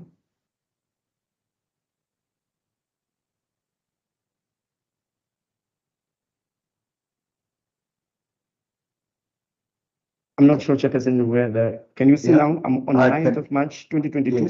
Yes, I can Stage see 4. now. Yes. Yeah. So the issue that the submission that NUMSA is making is that during the peaking hours, the renewable energy sources are not there. And in some instances, even during the course of the day, there isn't much that the renewables are assisting.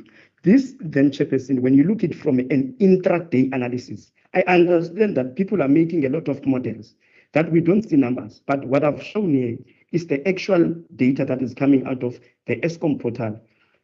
To an extent, if we move to a different time period now, this is 7 p.m. up to 4 a.m. Stage 4 was implemented throughout the course of the day. Look at during peaking hours, there isn't really nothing that, the renewables were assisting with. So that's why we make the firm view that we don't believe, Chairperson, that, they really assist, the system in terms of elevating the challenges that we have. Although, we hold that view, but we're saying in whatever decision that Nersa'S is making, ESCOM should be allocated a portion, because without that, then ESCOM will be left, to die, which will lead to the retrenchment of the workers. So this is not the only presentation that we have, but I think I can send it to the members to see the actual data during the stages when we had load shedding, because I have done this since last year, June, when the president announced, lifting up the threshold to 100 megawatts. I've done this during the recent load shedding just to correlate the data. When we had load shedding, how much are the renewable producing? And all members will be convinced that isn't much that they are assisting, because the issue that you are struggling with is that not all the time you are going to have unrelenting generation supply constraints that you will have solar and wind favorable. It is not always the case. There will be some instances they do help, but not in instances. To an extent, that's why over the years, we've experienced load shedding. I think let me pause there for now, Chairperson. Thank you so much for your attention. Thank you, Mr. Brown. I was not sure how to stop a shop steward when you're delivering your message, because you have exceeded your time. But thank you for your input, and I'll then, if you can just take a pen and paper and just and take questions from members. Members, you've got a NUMSA presentation before you. Can we then hear your questions, please? By show of hands, members, if you've got any questions. Mr. Pokula? Thank you, Chairperson. Mr. Pram, could you explain to us how would ESCOM be given 50% to construct of the capacity that's required going forward when they are unable to do the little that they were given according to the IRP and also according to the cabinet statement you mentioned of 70% by of the new generation capacity, that's 70 by ESCOM, 30 by the private sector. And that's my question, Chair. Thank you. Thank you, Mr. Pokula, for your question. Members, any further questions? Oh, okay.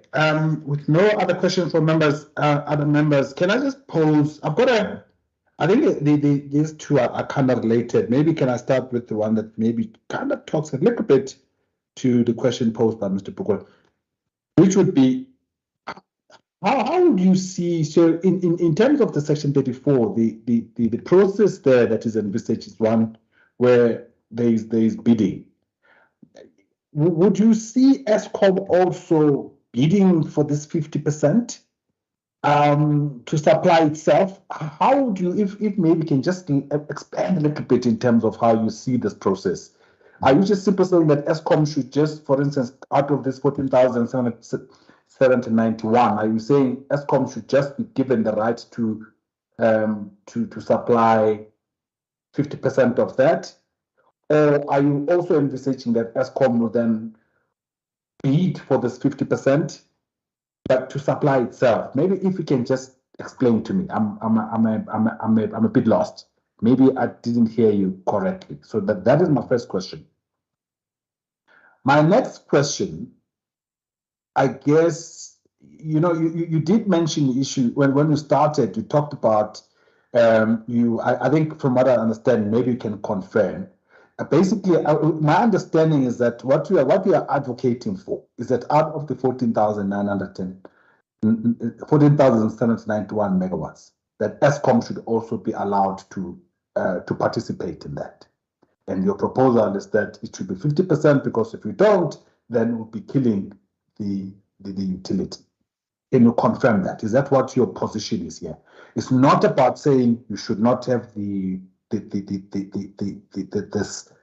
14,791, but we are advocating that Eskom should participate. That's the first one, if you can confirm that. Number two, you make mention of the inertia, this rotational inertia challenge, and also, which for me it's kind of confusing. I'm not sure whether are you therefore in support of the IRP position of this 14,791, or are you saying not really, but if we are progressing with this, we would require 50%? If you can just clarify for me.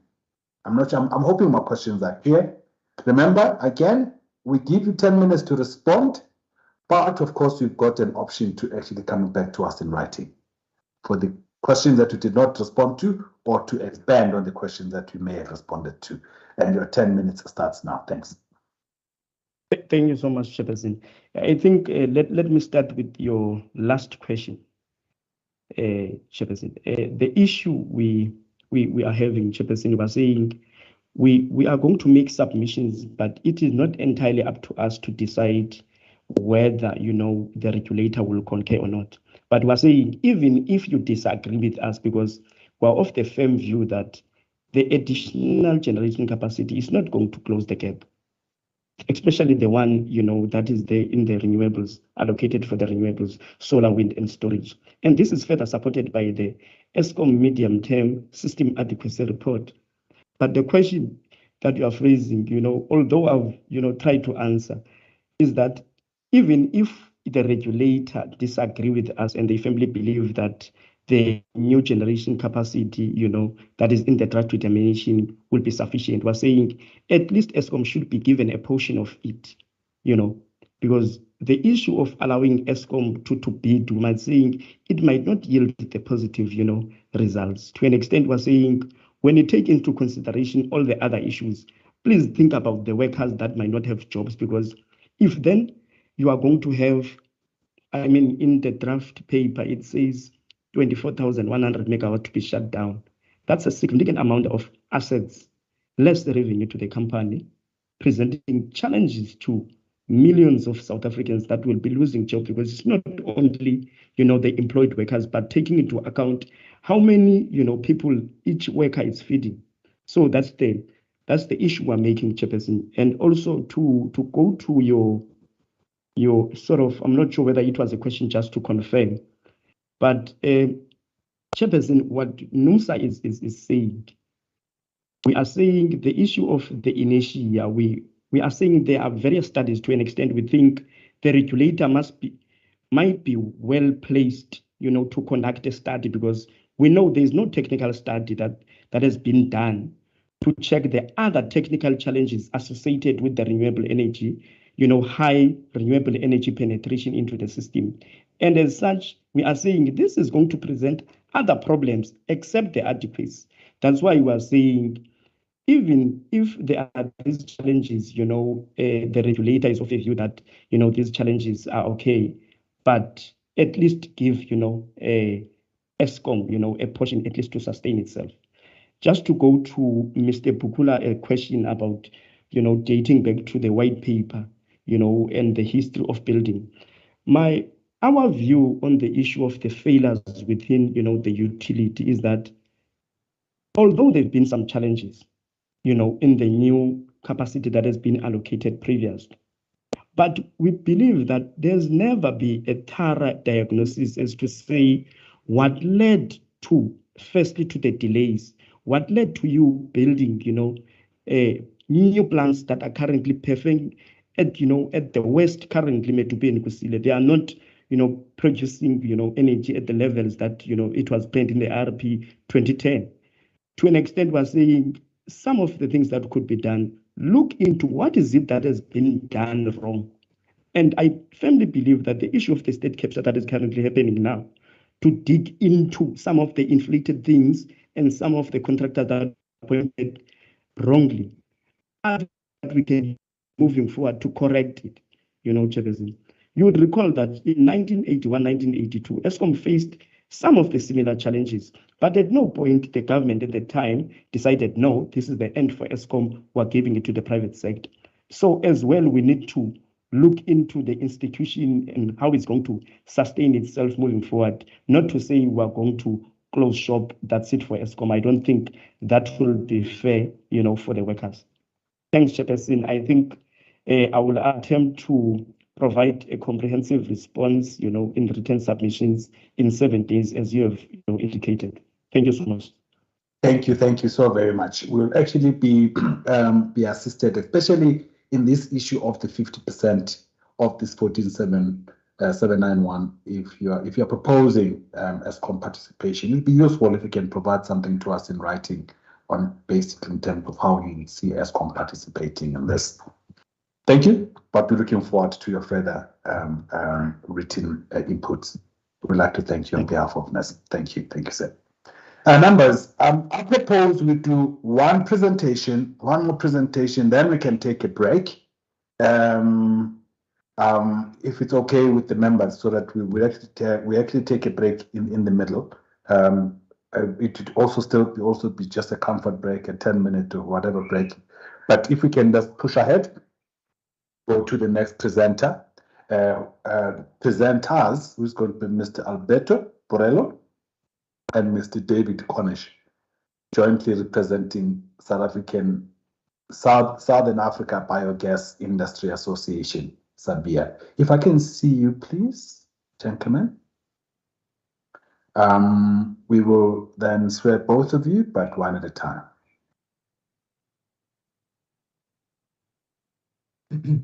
Yes, good afternoon. I am Alberto. I'm trying to switch on my camera, but it doesn't want to turn on, so I'm not sure why. Okay. Mr. Matera, I would assume that is the problem on his side or is it on our side? The problem is on his side, sir. Thank you. Oh, now we can see you. Now we can see you. Okay. So can we start by swearing you in? I assume because on our side we've got two names, yourself and also Mr. David Cornish. Are you just going to be the only one presenting, or are you going to present? Today I am the only one. You are the only one presenting. We book for both of us because we had two different appointments at the same time, so we were not sure how to deal with that. But thank you. I will present to Nersa. All right. Let's start then by saying, would you object to taking an oath or an affirmation? No. Okay, in that case, kindly raise your right hand and affirm the following. Do you solemnly declare that the information or the evidence that you are going to give to this panel is the truth and the whole truth? Yes. Okay, in that case, can you assist us for the record? Kindly state your name, the organization that you represent, and your designation therein, please. Okay, so good afternoon. My name is Alberto Borello.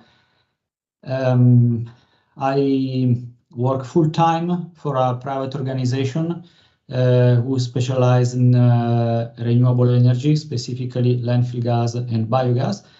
But today I represent as a General Secretary the Southern Africa Biogas Industry Association, which is named SABIA.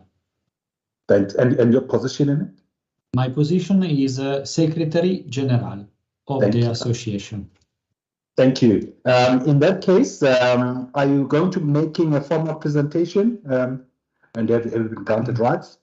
Yes, I I will share the comments that we have sent about the determination, which is more appropriate than a short presentation, but that is the document that I'm going to use, and now I'm going to share my screen.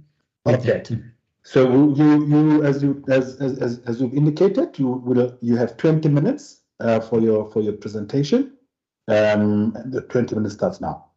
Okay, thank you very much, Chair, and good afternoon, everyone. I will just briefly introduce our organization, and then I will go straight to the point. So Sabia is a no-profit organization who represents the biogas sector in South Africa. Sabia leads the industry discussion with the relevant governmental departments, institutions, international organizations, and NGOs. We lobby for relevant legislative change, policy development, and we assist our members in gaining exposure. Sabia currently represents more than 60 members, and we actively keep our members and stakeholders up to date on the industry through webinars, monthly newsletter, which currently reach more than 2,000 people. We have accepted this invite to present our comments on the consultation papers that have been published, and specifically our comments are related to the paper number 3, which is a concurrence with the ministerial determination on procurement of new generation capacity of 1,000 megawatt from other distributed generation, cogeneration, biomass, and landfill gas. So consultation paper is about the new generation capacity from other technologies, and specifically the allocation of 1,000 megawatt. So with regards to the capacity allocation, we support the procurement of 500 megawatt per annum. However, we would like to request that this allocation is broken down further to demonstrate an allocation to the individual technologies. These will allow NERSA and DMRE to track the effectiveness of the procurement program that they implement per technology, and in turn adjust their response and tender criteria to effectively procure power from each technology type.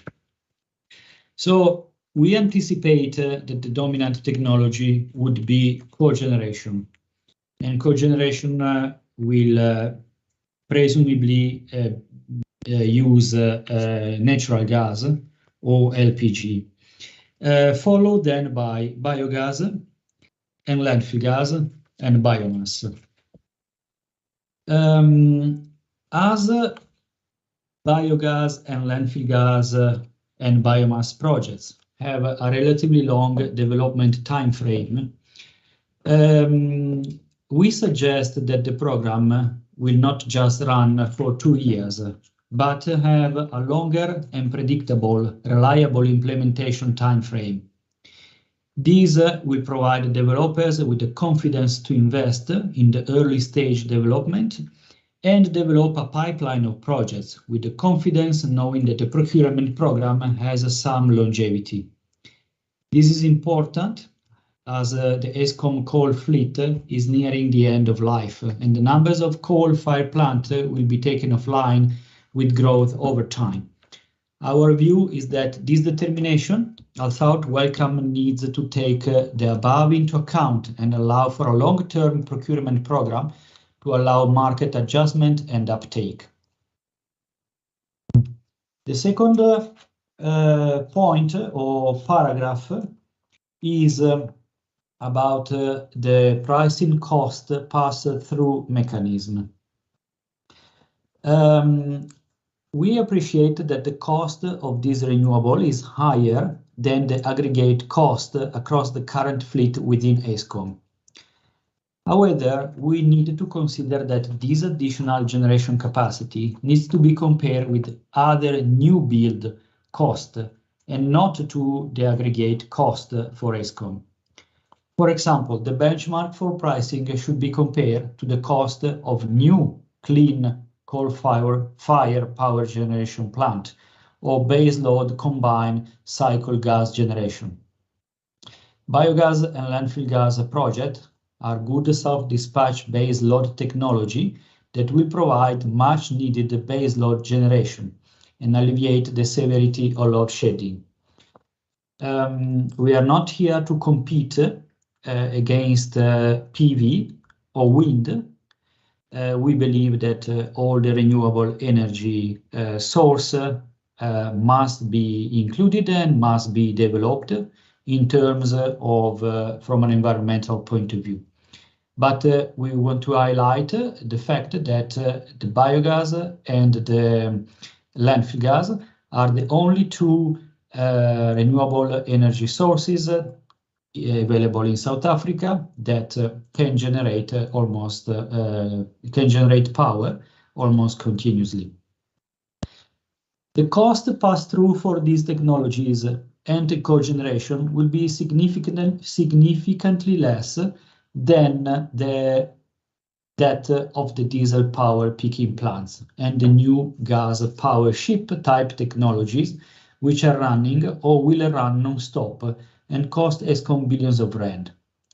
We would be naive to think that those costs are not going to be passed through and result in increased power price for consumers. The benefit is that renewable technology will provide a lower price point and will have a more level price trajectory, and at the same time provide meaningful contribution to reduce greenhouse gas emission and assist in the just transition for the energy sector, as this sector generate a far higher number of jobs per megawatt of capacity than other large-scale renewable technologies. The next point is about the standard offer program. So the SOP is not a suitable mechanism to use unless the contract term can be extended to a minimum of 10 years, but ideally 15 years. This is the typical duration of contracts for this kind of technology in all the rest of the world. No developer or funders, and I would say also banks, will invest in a capital-intensive project for 3 years without the price being suitably high enough to recover all the capital and margin in those 3 years. This will make the price unattractive and will result in no projects being contracted, and there is no additional capacity added as a result. Load shedding will remain a reality for South Africa. Developers and funders need long-term agreement to mitigate the risk and ensure sufficient time to recover the capital cost without making the resultant power unpalatable for the South African market. We would recommend that both ESCOM and the municipalities be permitted to procure this additional allocation, as this will enable landfill gas and biogas project to be developed within the municipality boundaries without the additional complexity should ESCOM will be the only buyer. In addition, the procurement process needed to be simple and allow for longer-term agreements. We would recommend that the MRE, Nersa and Treasury provide approved guidelines for the procurement from IPP for this technology for both ESCOM and other distributors to adopt and use when procurement from small-scale IPP. India and UK, for example, have an open ongoing basic application process for landfill and biogas projects that allow them to develop without any hindrance and access power of take agreement that allow the market to grow. This provides developers with the comfort need to invest in the development of the project, knowing that there is an avenue to market. We are aware that Treasury and municipalities view the procurement process as key to managing who gets the offtake agreement. However, this ignores the fact that landfill gas and biogas projects are also controlled by the owner of the landfill site and or the owner of the biomass that goes into the biogas project. These results in the person with the rights to the source of gas being the only one able to tender for the offtake agreement, as no other party can bid an offtake agreement if they don't have a right to the resource. Therefore justifies a simple application process for the offtake agreement, as the owner of the resource would simply need to comply with the guidelines noted in the paragraph above. The next point is about the procurement process under ESCOM standard offer program. The IPP office has in past tried to implement a small-scale procurement program, and this was hugely unsuccessful due to the procurement program having the same structure, all be in 2 stages as the large-scale procurement program. The landfill gas, biogas, biomass, and cogeneration technologies do not have the scalability of technologies like wind and solar, and so the procurement program needs to be simple and have a low entry threshold. We are willing to assist and or engage with Nersa, ESCOM, and DMRE on the structure and nature of this application process, and can provide additional resources through UNIDO, GF. UNIDO is the United Nations Industrial Development Organization, GF is the Global Energy Fund, and SANEDI, should they be open to such an engagement. Regarding dispatchable or self-dispatch, our comment is that these technologies are considered base load technologies and achieve an uptime of about 93%, which is the availability based on during the year. However, the actual output is linked to other factors that are not always within the plant's control. For example, the feedstock for a biogas plant is reliant on a third party to produce the waste. And this can vary in volume, and also the type of waste characteristics can change, resulting in varied gas flow and quality, all of which impact output from these types of plant. Our recommendation is to make these self-dispatch agreements. However, as the gas from both landfill and biogas could be stored and there is the potential to make them dispatchable, within reason as the limiting factor will balancing gas production rates, which cannot be paused or stopped with the cost and size of gas storage units. So, to conclude our comments, we recommend that the procurement program takes cognizance of the fact that this technology is not the same as the other scalable renewable technologies, and that the DMRE, NERS, and ESCOM structure a procurement program that takes these into account. We suggest that the contract terms will be long enough to justify the investments. The tariff is suitably high enough to attract investment, and the tariff is compared to the new baseload technologies.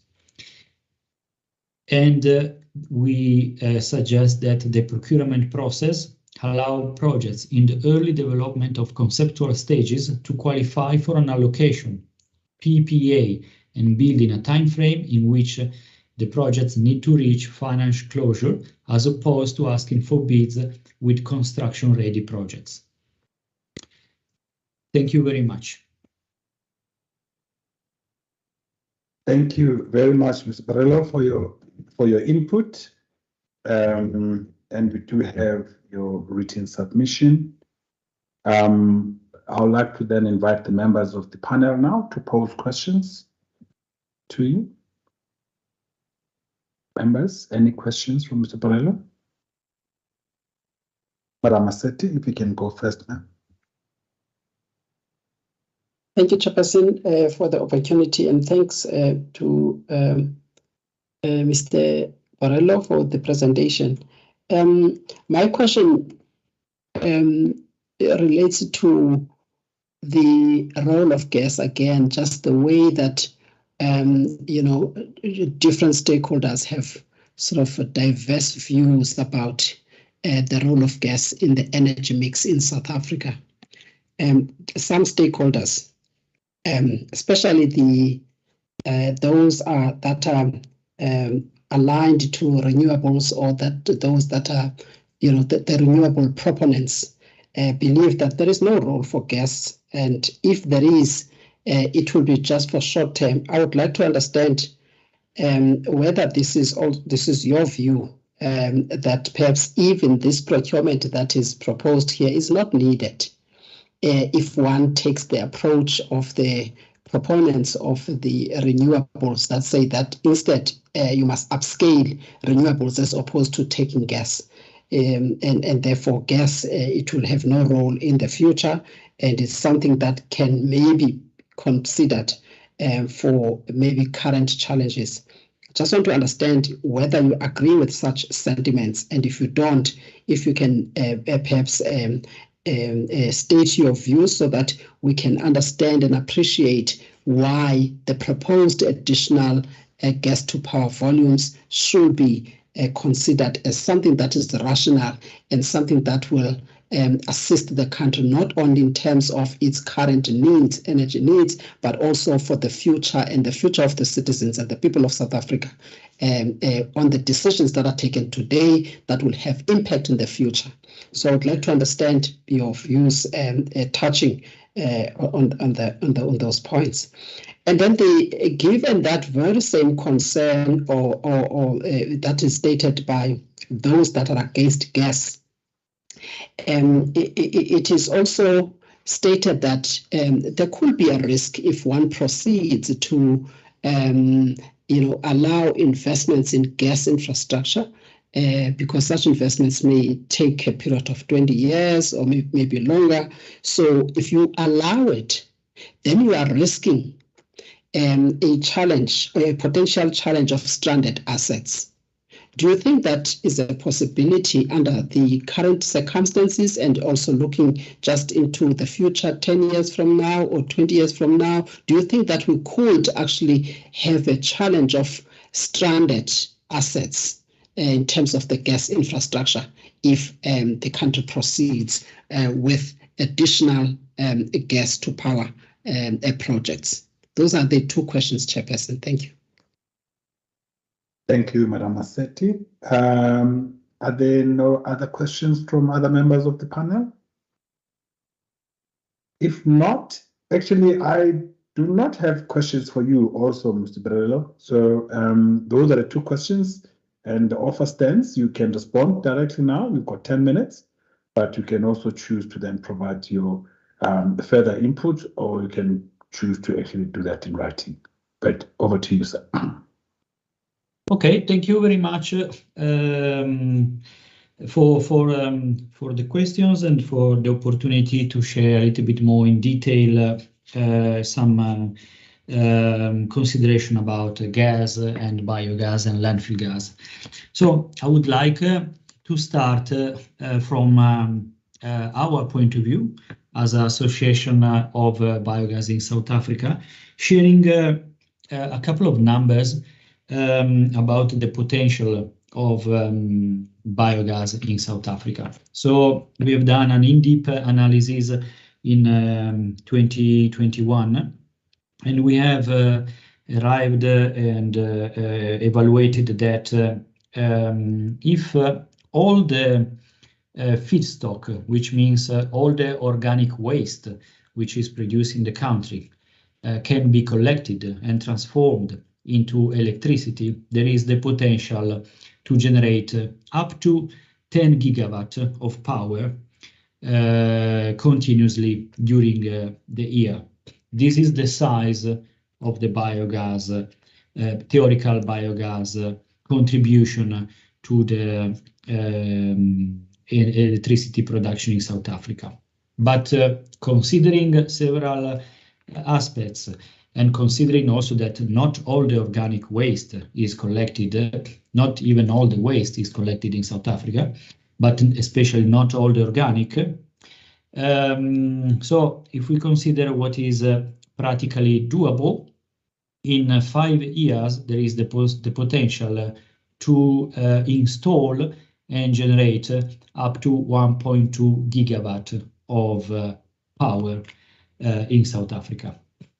We need to consider that biogas plants have an average size between 500 and 1 megawatt and have to be built close to the source of feedstock and the source of waste.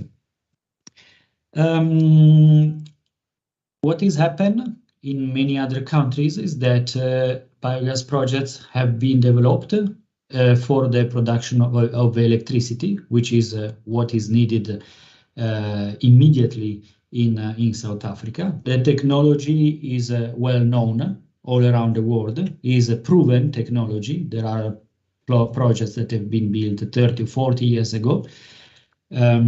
So it's not anything innovative. And there is a very good confidence also from banks.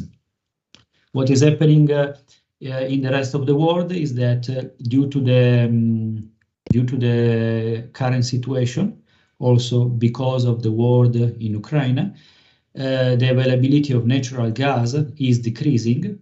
Most of Europe relies on supply of gas from Ukraine, and the biogas is becoming more and more competitive, especially when it is upgraded into biomethane, which means that through a different process, you separate the CO2 and you have pure methane, like the CNG, which can be used to power generation or can be used as a fuel for vehicles or trucks.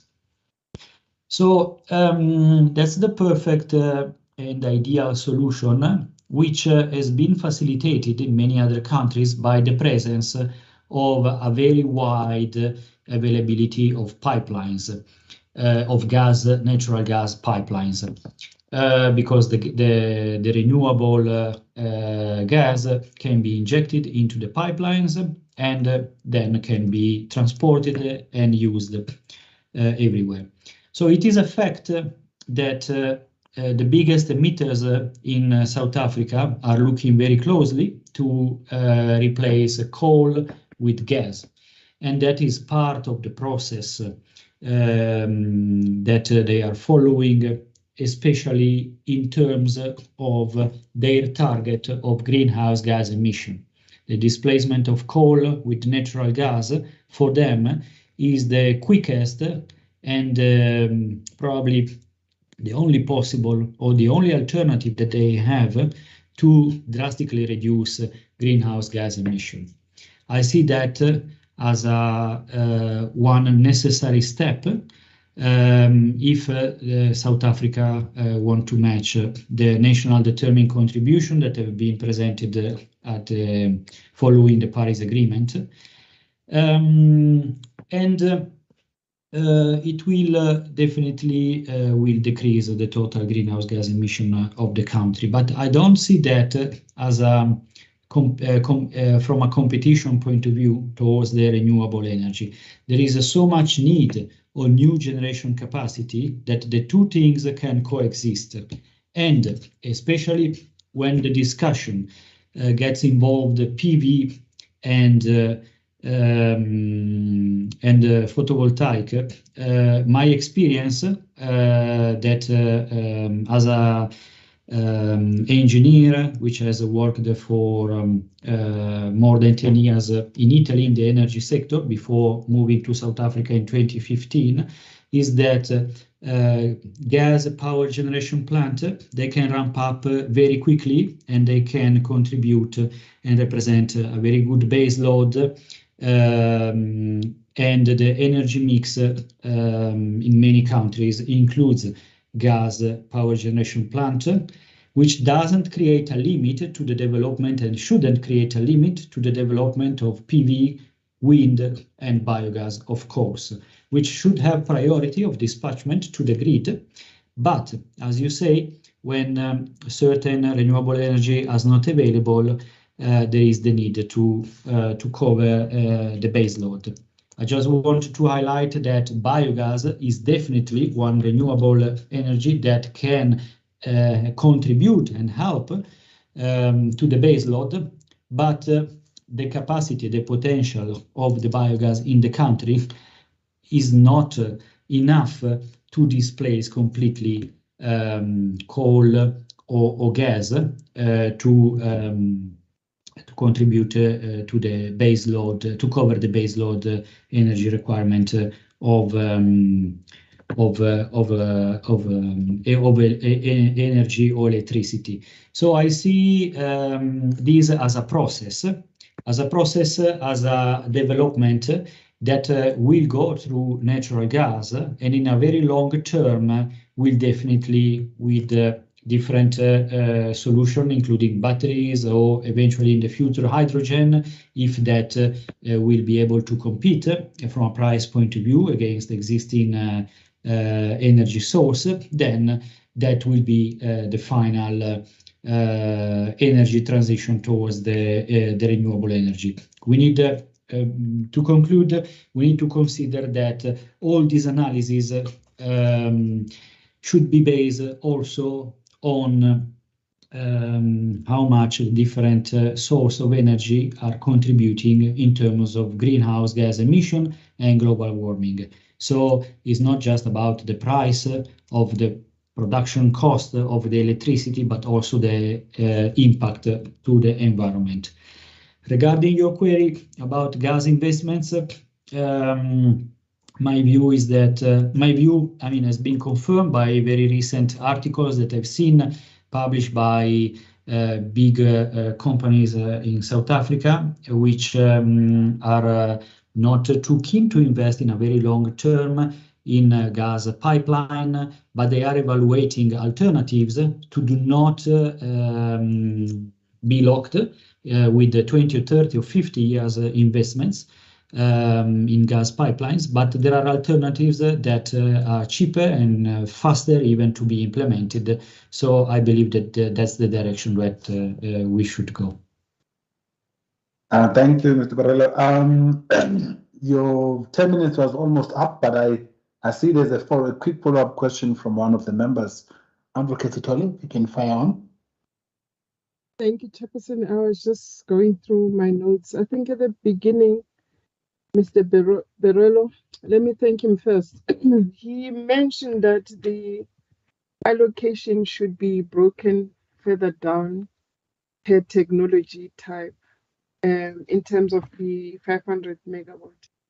I just want to find out from him what would he propose the allocation should be per technology, and as well as give reasons for that proposed allocation that he thinks should be followed. Thanks, Chair.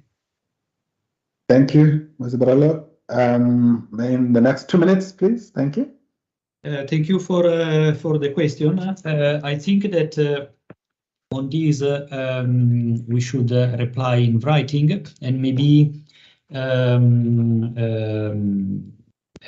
present an addendum to the comments that we have already sent in the next 7 days with some motivation about the different breakdown of different technologies.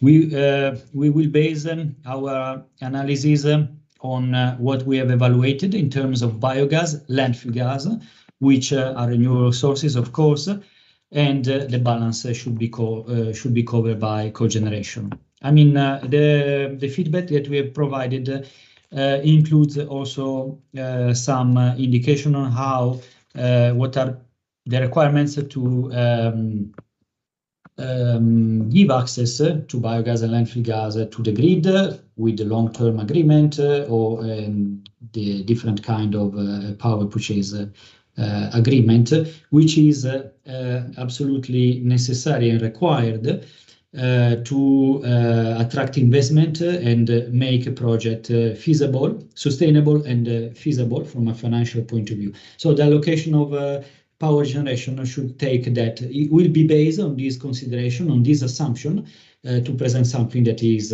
realistic and not just an idea, but can be achieved. Thank you. Thank you very much. We really appreciate that coming in writing so it can assist us in the decision making. Mr. Barello, thank you for your presentation on behalf of NERSA. And we have noted your and we have received your submission, but we're looking forward to the addendum that you've promised us within the next 7 days. Thank you very much. Thank you, sir. Cheers. All right, members, I promised a 5-minute break, just comfort break. It is on my clock. It says it's well, the one on the screen it says it's 15:35. If we can maybe just reconvene again at 15:45, so it's 10 minutes. Just a comfort break. If we can reconvene at 15:45, please. Thank you.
I'd like to welcome everybody back, but maybe can I just get by an indication by thumbs up if all the members of the electricity subcommittee are back?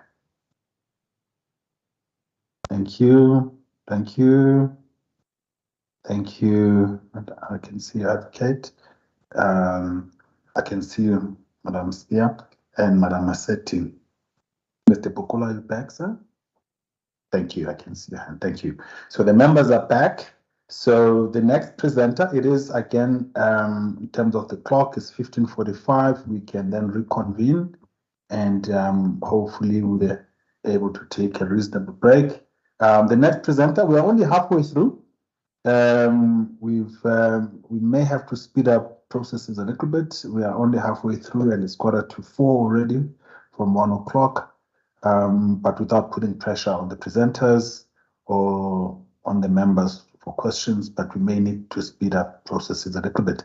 The next presenter is from SAIPA, South African Independent Power Producers Association, Mr. David Long, if I can see you, sir.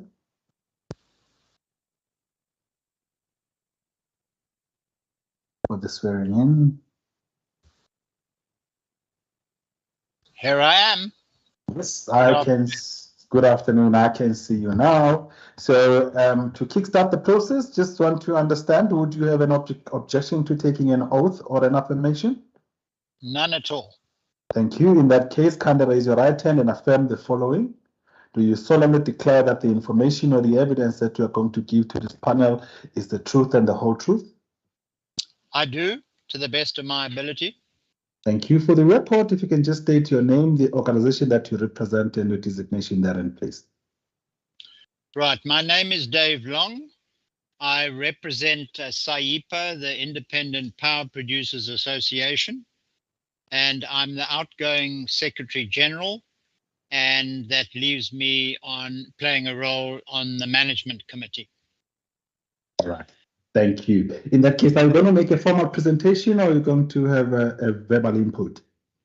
I'm going to make a formal slide presentation, which I'm hoping our organizer or administrator can present on my behalf and do this slide change as I request.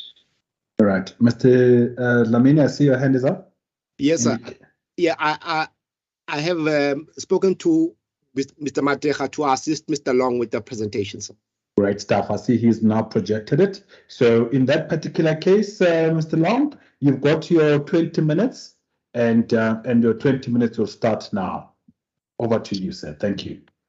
Thank you very much. And thank you to the panel and thank you to what I see is quite a broad interest from the public. Up to 60 people have been logged in during the course of the afternoon. And may I say in onset, what a pleasure it is to see Mr. Bukula back involved in NERSA and playing his role in regulation of our industry. SAIPA, I think you should know reasonably well now. The Independent Power Producers Association is a technology agnostic organization that doesn't represent the technologies that we know well of wind and other renewables, but we are a collection of over 50 members with large membership base in industrial independent power producing. We saw our roots in the coal mining industry, getting into renewables, but pulp and paper, chemical, foods, the project developers who support the industry, and a variety of other people, including consultants, energy lawyers, and funding institutions support our efforts. Next slide, please. No other organization, other than possibly the previous speaker in the biomass industry, has a particular interest or concern about the other column in IRP 2019 Table 5. And I'm hoping that I don't need to explain what I'm referencing here. This is the table out of IRP 2019 that summarizes year by year the investments that are needed to support the electricity supply industry in South Africa. And the other column is the final column, which is shown in more detail on the next slide, please. Here it is, straight out of IRP 2019. The other column allows for embedded generation, cogen, biomass, landfill. And the first section in question was 4 years of 500 megawatts per year, the 2,000 megawatts that became the risk mitigation I quadruple P RFP that some years later is still trying to get to a reasonable amount of financial close. I'd like to use this opportunity just to go back a little and provide a thumbnail sketch of our involvement in cogeneration over the years. So if we could go to the next slide, please. And I'll just step through some of the key events that were taking place since 2006. And it was about then that Nersa commissioned a consulting firm to start looking at what became the development of a renewable energy feed-in tariff and a cogeneration feed-in tariff called the COFIT. And that proceeded reasonably well in our view until the large stumbling block of how the Constitution required organs of state to procure meant that a feed-in tariff wasn't going to work and a bidding program was needed. And so this then was overtaken by IRP 2010 and more specifically the start of the renewable IPPP procurement program in August 2011. The IRP 2010 recognized at the time that a power crisis was already with us and that quick action was needed, and an addendum to the IRP 2010 called for the urgent attention being given by industry, government, and other interested parties to, amongst others, procure cogeneration. That led to 2 ministerial determinations shortly thereafter, total of 1,800 megawatts. But sadly, that cogen RFP saw no financial closures. There were a few bids, but nothing was forthcoming in terms of success in project bids. Very little happened until IRP 2019 started to be developed 2 years before 2019. And the other technologies, as you've seen in that other column, now became one of the focal areas. And SAIPA was closely involved supporting BUSA at the time at NEDLAC, and we managed to get the original 200 megawatts per annum allocation to this column, to these technologies, moved to 500 megawatts, and we were fully supportive that this program at last was now going to result in the real procurement of cogeneration amongst others. Well, sadly, that didn't happen. The next result out of the IRP 2019 for the 2,000 megawatts of risk mitigation was the RFP that was issued by the Procurement Office, DMRE's Procurement Office.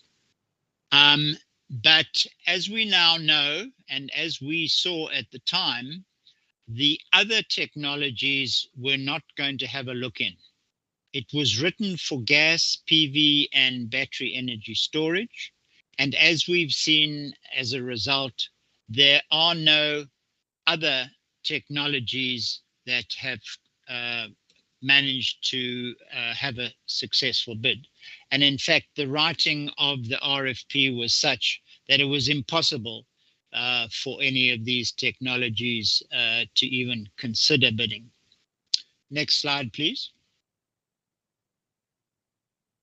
So now we come to this year, August 2022, for the ministerial determinations that is currently the subject of this public participation. And as I said, I'm only talking today about the 1,000 megawatts of other. Now, this determination, as we know, allocates 2 years of 500 megawatts per annum to other. But we see this only as a vehicle to legitimize Eskom's standard offer program. And I need to be far more clear and direct compared to my colleague who's just spoken about biomass. This is not a ministerial determination that in any way will attract the other technologies, cogen, biomass, embedded generation. And why is that? It's because it's based on a 3-year PPA. The standard offer price declared for this year is 59 cents. And for all our technologies that require some sort of fuel, be it cogen, be it biogas, be it biomass, there is absolutely no way that 59 cents will even pay for the fuel costs, let alone the investment and development costs. So it is not intended, as the minister has written his determination, to be anything more than the legitimizing of Eskom's standard offer program. And we know Eskom standard offer programs. We've had a number of them before. The short-term power purchase program that ran between 2012 and 2017 was one such one, and the WEPS program that they ran in parallel is another one. So this is not, I emphasize not, the procurement of what is intended in IRP 2019. And the bottom line for cogeneration.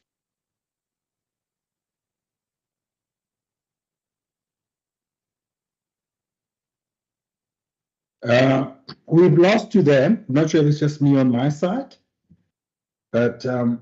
Long, we've lost you there.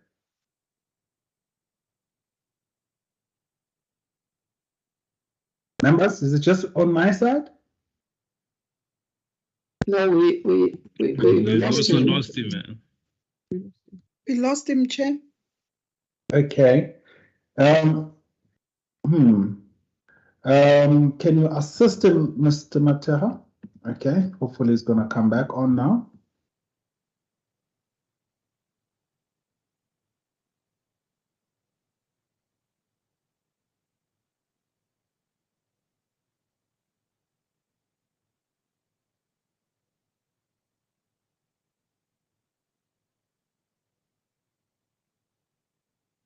I'm not sure whether you need to get off though, Mr. Mateha.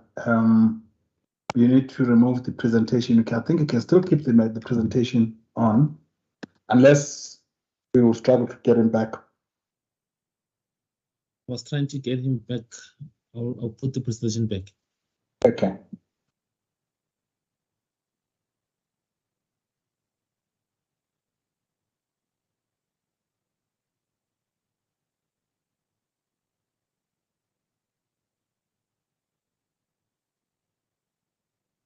Yeah, I can see you again, Mr. Long. We lost you there for a moment. Apologies, yes, we've just had a power dip, but hopefully you can see and hear me. Yes, we can see, we can both see and hear you now. We can proceed. Right. Apologies about that. So bottom line of this slide, there has been no procurement nationally of cogeneration, and this ministerial determination will continue that trend for at least another 2 years. Could I have the next slide, please? So, why is it important that we have procurement of cogeneration? Part of the support that GIZ, the German aid organization, has provided to South Africa is a push in the last 10 or so years to develop cogeneration. And this included a study and report that came out 5 years ago now, 2017, that identified the current amount of cogeneration installed in South Africa, and that was 1,500 megawatts, 1.5 megawatts, from a variety of industries that we needn't go into the detail, but certainly the big industrial industries largely.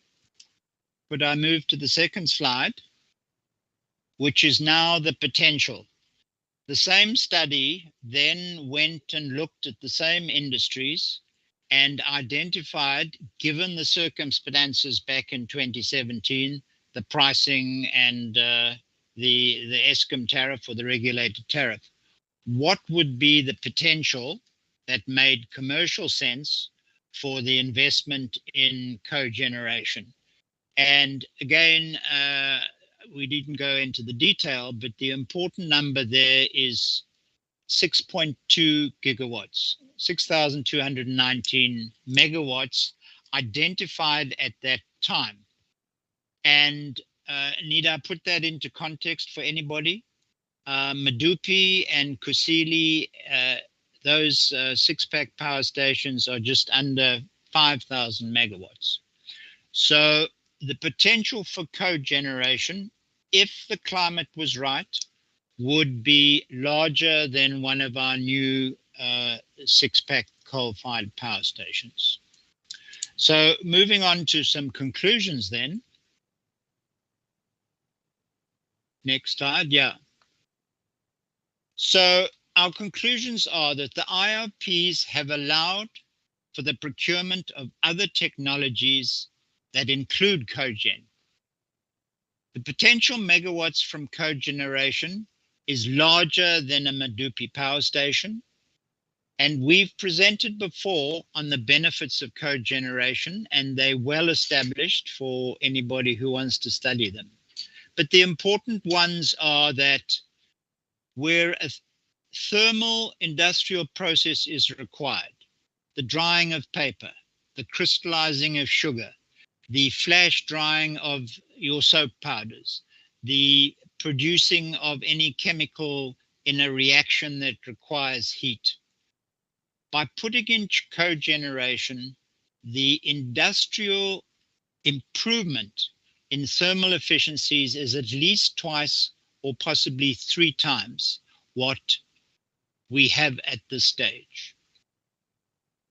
For most of it, it uses existing grids because it goes into industrial plants that exist and are producing at this stage.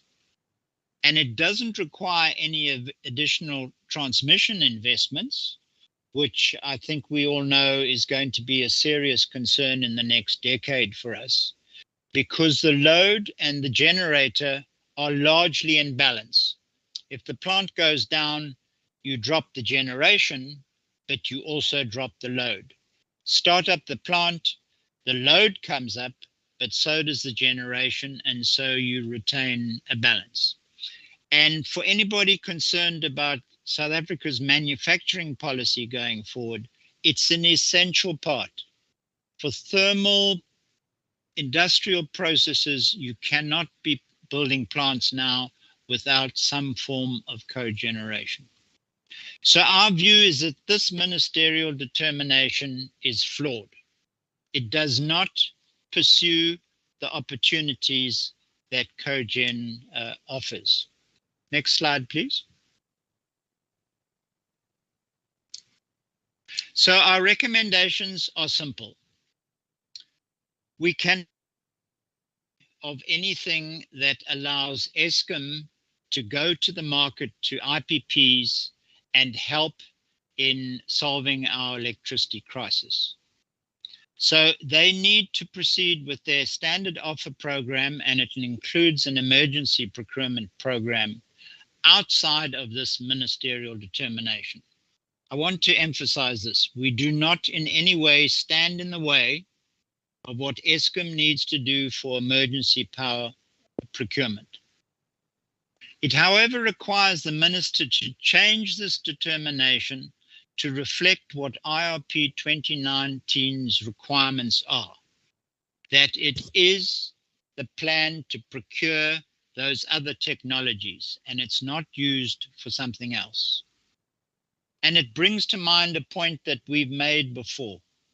14 years of load shedding, NERSA needs to enforce an orderly execution of the IRP. Our history is littered with failed programs. 1,800 megawatts of cogen at least a decade ago didn't work. The risk mitigation program has floundered. Why is this happening? And we call on NERSA to please tighten up the industry and make sure that the good plans that IRP puts into place are actually executed by those who are responsible for its execution. Thank you very much. Thank you, Mr. Long. Despite your falling off, you still finished on time and saved us a minute. Thank you. Members, you've got the presentation before you. Maybe, Mr. Mateja, you may want to leave the presentation on the screen. I don't know, in the event that members wanted to ask questions based on it, or you can load it if members do. Members, we have the presentation before us. Can you kindly engage with it, please? Any questions from Mr. Long? Or is what he was indicating very clear, does not require any further expansion on? Mr. Long, it does look like you don't actually have questions from members for you. So your input is quite clear. But what we can then perhaps do is that we can then request you to, if you've got any further addenda that you may want to maybe add, just to add on things, especially considering that you actually have listened to the other presenters, including the previous presenter that you made reference to. If you maybe want to expatiate and expand on one area, if you can maybe, if you need to, if you can then perhaps within the 7 days, maybe just provide us with additional input. Mr. Gabedi, thanks for the offer. However, we did submit text that is quite extensive in terms of the points I've summarized here today. So I would refer anybody who has queries to a more detailed text. But our points are clear. Cogen has been in the plan for 16 years. We haven't procured a megawatt yet. And NERSA has a role to play that makes that possible. With that, thank you very much for your attention. Thank you, Mr. Long. We really thank you for your input. And as you know, we as the members of the regulator still have to go through your input properly as part of the submission from staff. But we thank you. Thank you for your input. Thank you. Pleasure. Thank you. Thank you. All right, members. We can now move swiftly to the next presenter, Ms. Nicole Loser. I wasn't sure whether I'm saying it correctly. It just sounded strange to call. Yeah, but anyway, it reads as Loser, so I'm hoping I'm actually calling it correctly, from the Center for Environmental Rights. As you know, we start with the issue around the swearing in, but I'm not sure if you have any objections to taking an oath or an affirmation. No, I don't have any objections. Just a process point quickly, Mr. Gumede, if you don't mind. We submitted a written joint submissions as the Centre for Environmental Rights, Natural Justice, Groundwork, and SEDC. I see Natural Justice has a slot after this slot, and then the South Durban Community Environmental Alliance has a slot. We want to present on our joint submission. So if it's all right, we'd actually like to just present together, and we'll share different parts of it. So right after me, my colleague Avina Jacqueline from Groundwork will present. Again, we're simply presenting on the written submissions that we've already put to Nersa. So potentially for Flo, you want to swear us in all together, or do you want to start with me and then we move on to the others? Well, look, if the three of you or the five of you are amenable to just taking questions once, that would be useful for us. It will save us time. So if we can then maybe just take, you can each present. We won't rob you off your 20 minutes, but if we can maybe just, if we can spare us. Okay, so can we swear you in, and then we'll then also swear the others as well. All right, great. So as we've indicated, you don't object to taking an oath or an affirmation. Kindly raise your right hand and affirm the following. Do you solemnly declare that the information or the evidence that you're going to give to this panel is the truth and the whole truth? Swear that the information is the truth and the whole truth. Thank you. Just for the record, again, if you can state your name, your organization that you are representing, and your designation therein, please. My name is Nicole Loza. I'm an attorney at the Centre for Environmental Rights. Sorry, what was the third question? Just your designation. Designate attorney. Is an attorney. Okay. No, thank you. So it's Loza. It's not. It's not like Shosha Loza. Okay. But it's okay. It is spelled Loza, so I don't mind. No. It's fine. It's always a sign of respect to just at least make an attempt to call somebody with their name correctly. So it's Loza. Thank you. Can we then maybe just see Miss Melissa Hronek? Again, she will have to correct me in terms of how she spells her surname. Can we see you, madam? So we can swear you in as well. From Natural Justice. Maybe we'll come back to her. Can we then maybe take Mr. Bongani Mtembu? Maybe is Avina here? I think Avina is on the call, and she'll be presenting right after me as well. So I don't know if Avina is available.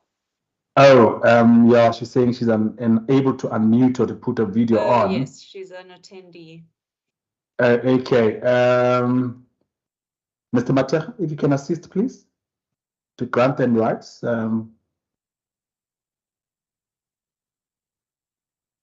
Melissa first.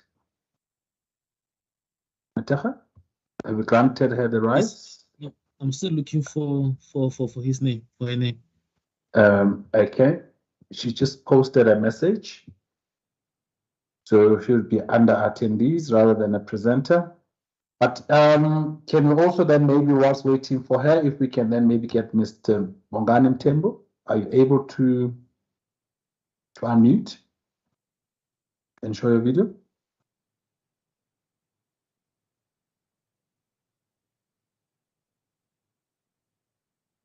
Mr. Mateja, if you can assist with all of them, also with Ms. Janiera Reddy and Ms. Kashni Ram Reddy, if you can also just upgrade them to presenters as well. Thank you, Melissa. We can now see you. If you can kindly, by the way, do you object to taking an oath or an affirmation? No, I don't object. Okay, in that case, can you kindly raise your right hand and affirm the following? Do you solemnly declare that the information or the evidence that you're going to give to this panel is the truth and the whole truth? I do. For the record, please state your name, the organization you're representing, and your designation therein, please. My name is Melissa Hronek. I am representing Natural Justice, where I am a program manager and lawyer. Okay, thank you, madam. Somebody's saying they can't connect again, AJ, but Mr. Bongani Mtembu, are you able to connect?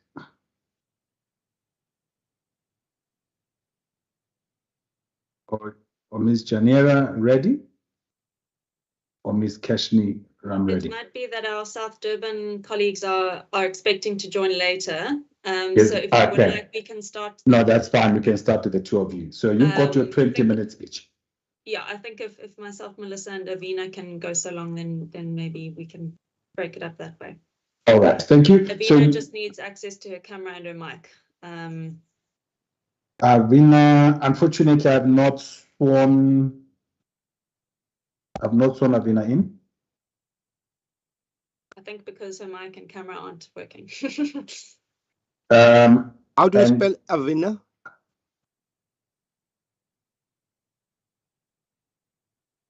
She got rights. Avina, can you turn your video on? Oh. Yeah, she's a presenter now, Mr. Kumet. Thank you. Avina Jacqueline. Okay, thank you. Can we then swear you in as well? So, and I believe you're going to be following after Nicole. Do you object to taking an oath or an affirmation?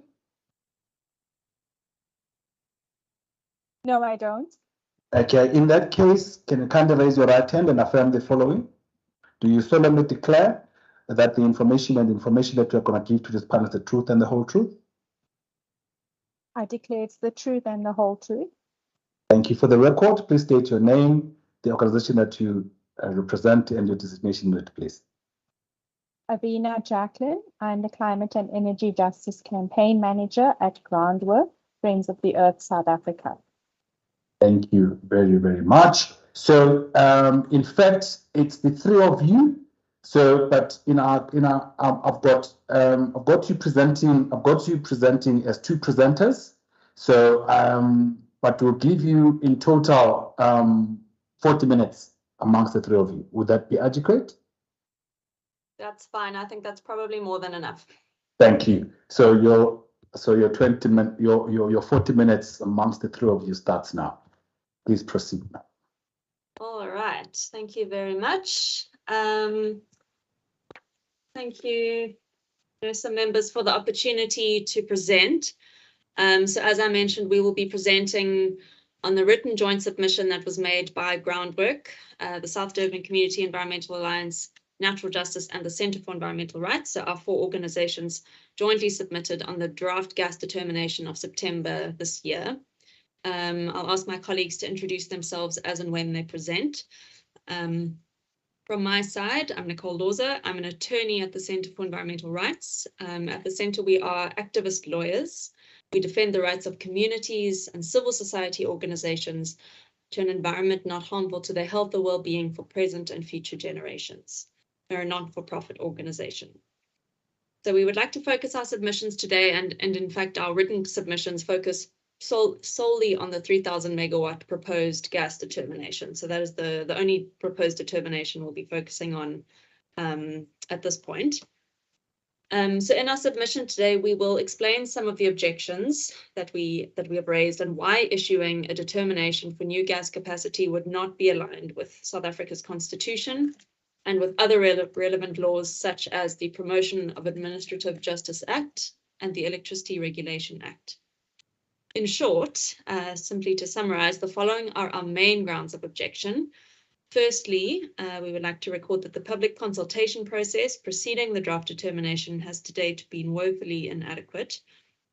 Secondly, we would like to record that the draft gas determination lacks key information and is not, to our knowledge, informed by any electricity needs and least cost planning or crucial impact assessments. And on that basis, we submit that it is irrational and unreasonable. Thirdly, the draft determination as it currently stands is vague and ambiguous, and it fails to meet applicable legal requirements. And then finally, the substance of the gas determination is in conflict with the Constitution, in that plans to develop new gas power capacity pose unjustifiable harms to the people of South Africa and threats to constitutional rights. Furthermore, they are not aligned with the legal requirements set out in the Electricity Regulation Act. So by the South African government's own acknowledgement, we are in the midst of a climate emergency. And as a country, we are extremely vulnerable to the impacts of climate change. My colleague Avina will elaborate a bit more on this, but it is worth stating upfront and at the outset that even organizations like the IEA, the International Energy Association, have made clear that we should not be investing in any new gas capacity. Notwithstanding the climate dangers that Nersa would be exposing the country to if it approves this gas capacity, it should also be mentioned that in an increasingly carbon-constrained world, there is a very real risk that any large-scale gas projects like this one won't be able to operate for its full anticipated lifespan. So the issuing of a ministerial determination is a decision with far-reaching impacts for health, for well-being, for the economy, for the climate, for our air, for our water, and for the environment more broadly. Saying yes to this project means saying yes to stranded assets, likely higher electricity costs and risks to South Africa's export markets, in addition to risks to climate, human health, and the environment. Further, the decision before Nersa today for a new fossil fuel gas capacity has implications for numerous fundamental rights that are enshrined in the Bill of Rights in our Constitution. Importantly, any decision that is made by Nersa must be aligned with the Constitution. This is required by the Nersa Act. So in terms of our first ground of objection in relation to the inadequate consultation, we do just wish to record at the outset that despite having submitted written objections to this determination, and despite having registered previously to present to Nersa, we did not receive any notice of this hearing today. It was only through luck that we discovered that these hearings were happening today at all. And we then requested to present, which is why we are here talking to you today, but we were not given any notice of these hearings. And I mean, I think it speaks quite plainly that the absence of civil society and community participation to this hearing is quite evident, apart from our 3 organizations that have specifically requested to present, sorry, our 4 organizations. So Nersa has an obligation under Section 10 of the Nersa Act to take all decisions within a procedurally fair process in which affected persons have an opportunity to submit their views and present relevant facts and evidence. As administrative decision makers, there is a legal obligation on both the Minister and Nersa to adequately consult prior to making a determination. This is a clear example of administrative action that affects the public. This gas is proposed specifically for Richards Bay. Communities in Richards Bay would be impacted by the draft gas determination, have been dealing with a proliferation of proposed gas projects in the Richards Bay area. We've seen no attempt by Nersa or the Minister to engage with these communities in Richards Bay, and crucially, there seems to have been no attempt to consult in isiZulu, which is the language spoken by about, I think, 79% of people living in the area. So other ways in which Nersa and the Minister have thus far fallen short in conducting fair and adequate consultation processes is the inadequate time period that was granted for written comment, and now, of course, the very, very, very short notice to present today. So on the basis of all of that, we do submit that this consultation process is at risk of being challenged as procedurally unfair. This is particularly so in light of the potential extensive negative impacts that are imposed by developing 3,000 megawatts of gas to power capacity and the communities that will be exposed to the impacts of this decision. So we would like to know if Nersa will be calling for any further hearings where the affected communities and civil society more broadly will be invited to with adequate notice to present. So then secondly, in terms of the key information, so we've argued that the draft determination lacks key information.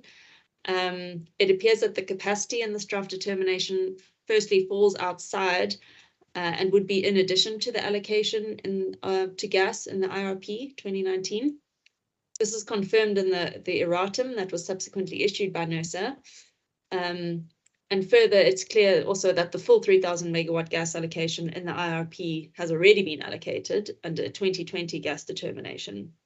So why this is relevant is essentially it means that the draft gas determination is not, this draft gas determination before you today and before us is not part of South Africa's IRP. It's not aligned with South Africa's electricity plan. It appears to be uninformed by any feasibility studies, by any impact assessments, or by any energy modeling. So in other words, this decision is said to be taken without any reasonable basis or rationale whatsoever. At least that's how it appears. We haven't seen anything, any underlying information to prove us wrong.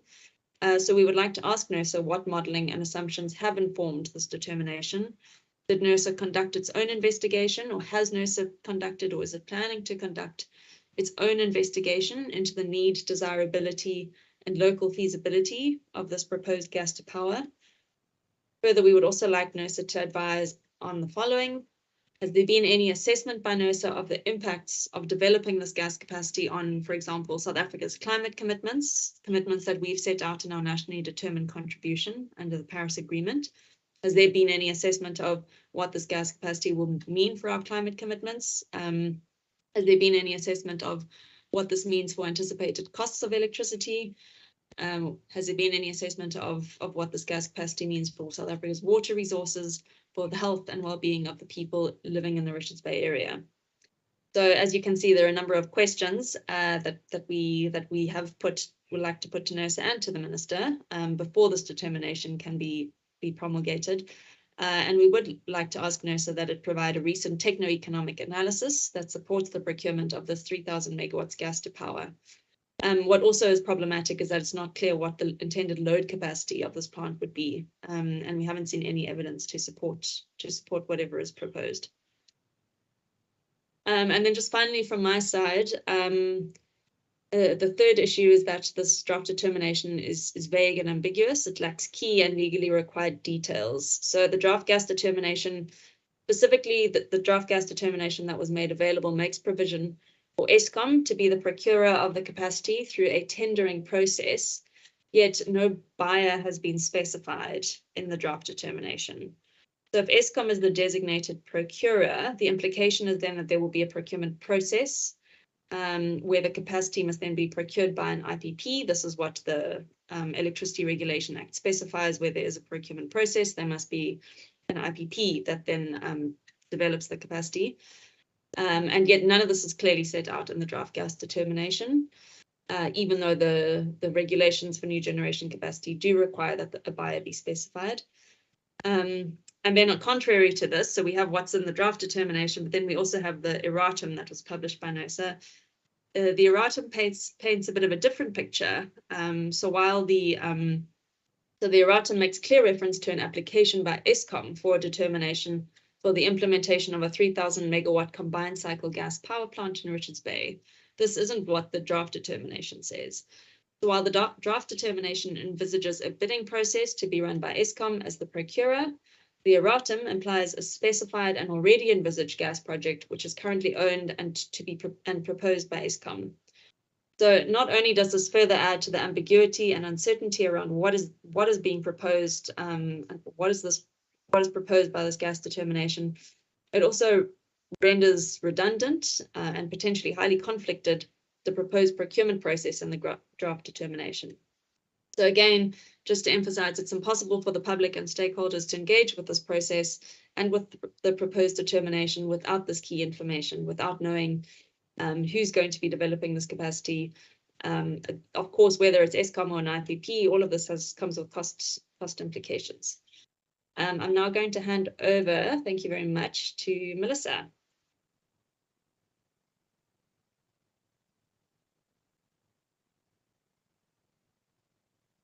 Thank you, Nicole.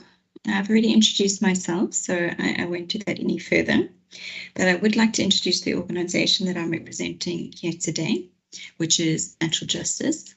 Natural Justice is a Pan-African organization with a Southern African hub based in Cape Town. We work with communities to understand, affirm, and defend their environmental rights. So we provide legal support to them to do so. I would like to thank NERSA for the opportunity to present today, despite this lack of notice, which Nicole has already mentioned. I will be dealing with our group's ground of objection that the ministerial determination is tailor-made without rational basis. At the outset, we wish to strongly object to the manner in which the draft gas determination has, on the face of it, been tailor-made and retrofitted to an existing authorized Eskom gas to power project. This is inferred primarily from the contents of the erratum. In December 2019, Eskom was granted an environmental authorization for the construction and operation of a 3,000 megawatt combined cycle gas power plant in Richards Bay. SEDC, which is the South Durban Community Environmental Alliance, and Groundwork, both of whom will present after me, approached the North Gauteng High Court in 2021 to review and set aside the decisions to grant Eskom this authorization. Since we made the joint submission on the draft determination, judgment has been handed down and it is currently the subject of an application for leave to appeal. On the available information, so that is the information before the court and the information that is publicly available to us, it is understood that Eskom intends to commission and operate this 3,000 megawatt plant itself. We are not aware of any plans by Eskom to outsource the operation of the plant or to on-sell the environmental authorization. If any plans do exist to do this, we call on Eskom, we call on Nersa, and we call on the Minister to make these plans publicly available so we understand what the intentions are in relation to this plant. Whilst the consultation is ambiguous and contradictory, as Nicole's mentioned, as to the scope of the draft gas determination, the erratum makes it clear, firstly, that the 3,000 megawatt of gas to be procured falls outside the scope of the IOP, that the determination is proposed in response to an application by Eskom made on the 13th of January 2022, and that the determination is for the sole purpose of implementing Eskom's gas-to-power plant in Richards Bay. So whilst Eskom's application documents have not been made available for public comment, it appears from this erratum that the draft gas determination has been tailor-made and retrofitted to serve Eskom's objective to pave its administrative way to implement its own power plant project. We note that Eskom failed to place this relevant information before the court, that is in relation to this application that it had made. In our view, it is also this draft gas determination is not premised on any robust, comprehensive assessment of South Africa's electricity needs or assessments of its economic feasibility, as set out in more detail already in our submissions. This directly contradicts the legislative imperatives to ensure effective energy planning under the National Energy Act and the Electricity Regulation Act, amongst others. I would like to hand over then to Avina, who will take us through the harms of gas to power.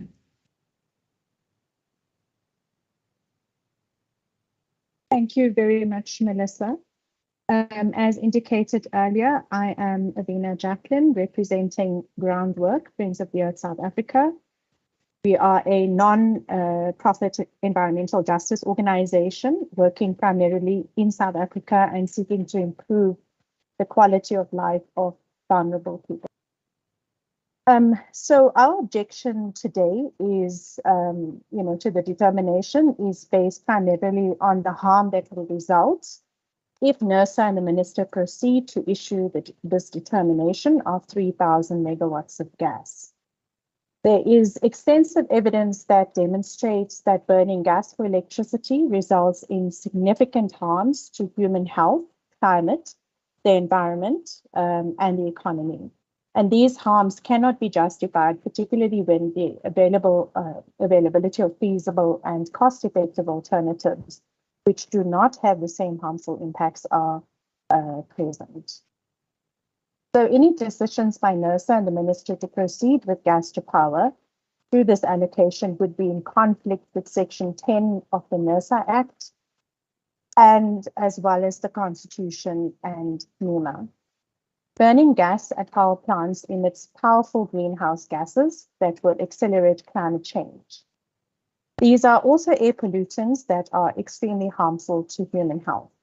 Nitrogen oxide, carbon dioxide, VOCs or volatile organic compounds, and in particular methane and hazardous air pollutants such as formaldehyde.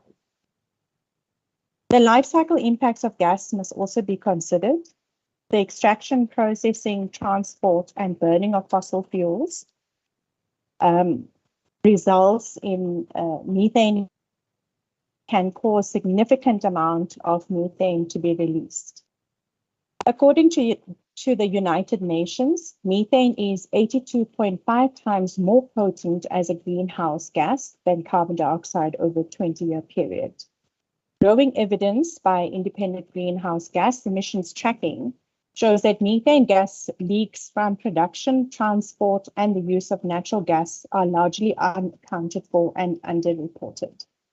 The International Energy Agency estimates that the burning of natural gas globally contributes about 7.5 billion tons or gigatons of carbon dioxide into the atmosphere. That was in 2021 alone. So that is about 21% of the global carbon dioxide emissions, which is a substantial contribution to the world's carbon footprint. So any new fossil fuel burning will contribute significantly to this carbon footprint. In terms of water impacts, the water usage for the fossil gas operations is very high compared with renewables, and the water footprint of the entire supply chain extremely high. So climate impacts in the Richards Bay area are also likely to likely to decrease the available water supply through warming and droughts. The operation of the proposed 3,000 megawatt Richards Bay combined cycle power plant would require between 2,000 and 5,000 cubic meters of water per day. By comparison, renewable energy like solar and wind generation requires far less water along the value chain. Water is used to wash panels and blades when needed. The number of clean and sustainable jobs is also supposed to be much better in the renewable energy sector, and there are a number of ILO that come to this as well. There are several studies that found that if renewable energy generation replaces coal generation, the water consumption savings would be even greater than the transition to natural gas, while water withdrawals will be negligible compared to those of coal and natural gas. So we also feel that there are no mitigation measures proposed either by Eskom and the Eskom gas power plant EIA, or in its conditions or requirements in the draft gas determination or in the consultation paper, which will adequately mitigate the impacts of greenhouse gas emissions. We also note that the EIR and the climate report produced as part of the EIA process for the power plant refer to two mitigation measures in respect of greenhouse gas emissions. That is the use of biogas or biodiesel and the use of carbon capture technologies. However, in the EIA process, no consideration has been given to the cost, availability, feasibility, or environmental impacts of these mitigation measures. And no evidence is available to suggest that any of these aspects have been considered in the draft determination. So it is undeniable that the significant additional greenhouse gas emissions will occur as a consequence of the procurement of 3,000 megawatts of gas-based electricity. These additional emissions will significantly increase South Africa's overall greenhouse gas emissions during the period in which South Africa has committed to reducing emissions to net zero by 2050. It is also undeniable that emissions will be detrimental to human health and well-being and will cause ecological degradation and will have socioeconomic impacts. We also made submission on the social cost of carbon, which is a measure of the long-term damage done by an additional ton of greenhouse gas emissions in a given year. So the IPCC report basically looks at a social cost of carbon, which can be used to evaluate government and regulatory decisions to compensate for inadequate carbon prices in actual markets, and by companies to reflect the external damage of their emissions and strategic future carbon controls.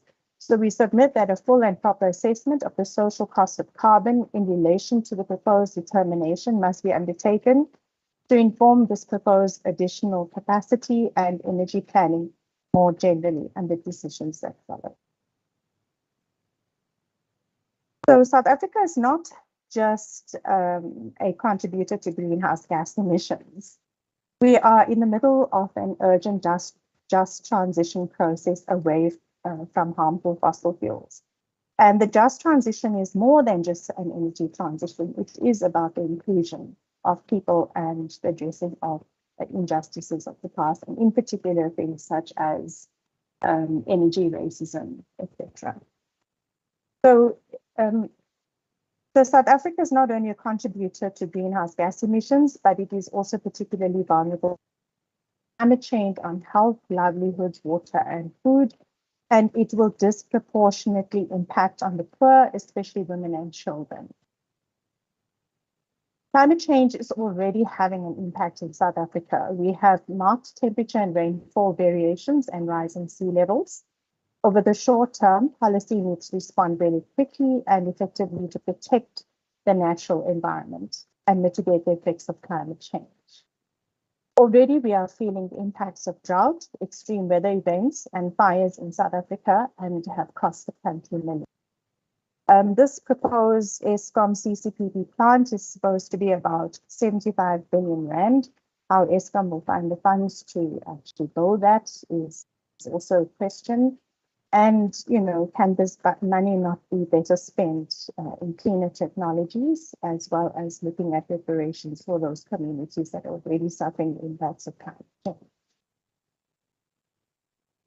Yeah, so we did elaborate a lot more on parts of the interior of the country, as well as vulnerable and low-lying coastal areas, which are becoming uninhabitable.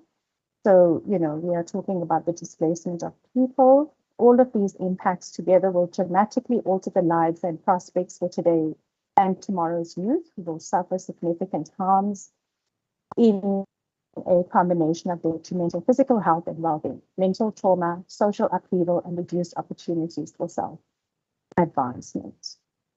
The United Nations International Children's Emergency Fund, UNICEF, released a global report titled "The Climate Crisis is a Child Rights Crisis," introducing the Children's Climate Risk Index.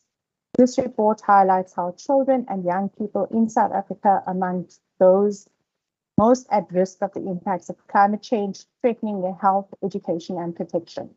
It's effectively threatening their constitutional rights. And again, a decision by Nersa and the minister to develop 3,000 megawatts of gas-powered electricity with climate change and greenhouse gas emissions as highlighted will directly contribute to these harms.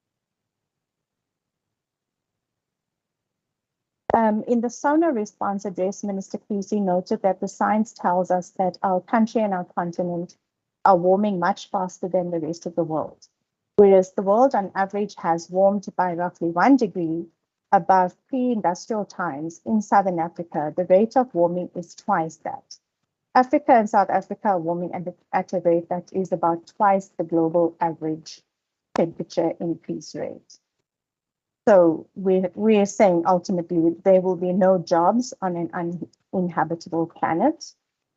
And within the next 10 years, significant ambition is needed to sufficiently reduce greenhouse gas emissions within the necessary trajectory range and to get South Africa where it needs to be to avoid the worst impacts of climate change. Doing this requires a commitment to phasing out existing fossil fuels and to halt new fossil fuel investment as soon as possible, and to also refrain from locking us into new fossil fuel infrastructure, which is not needed.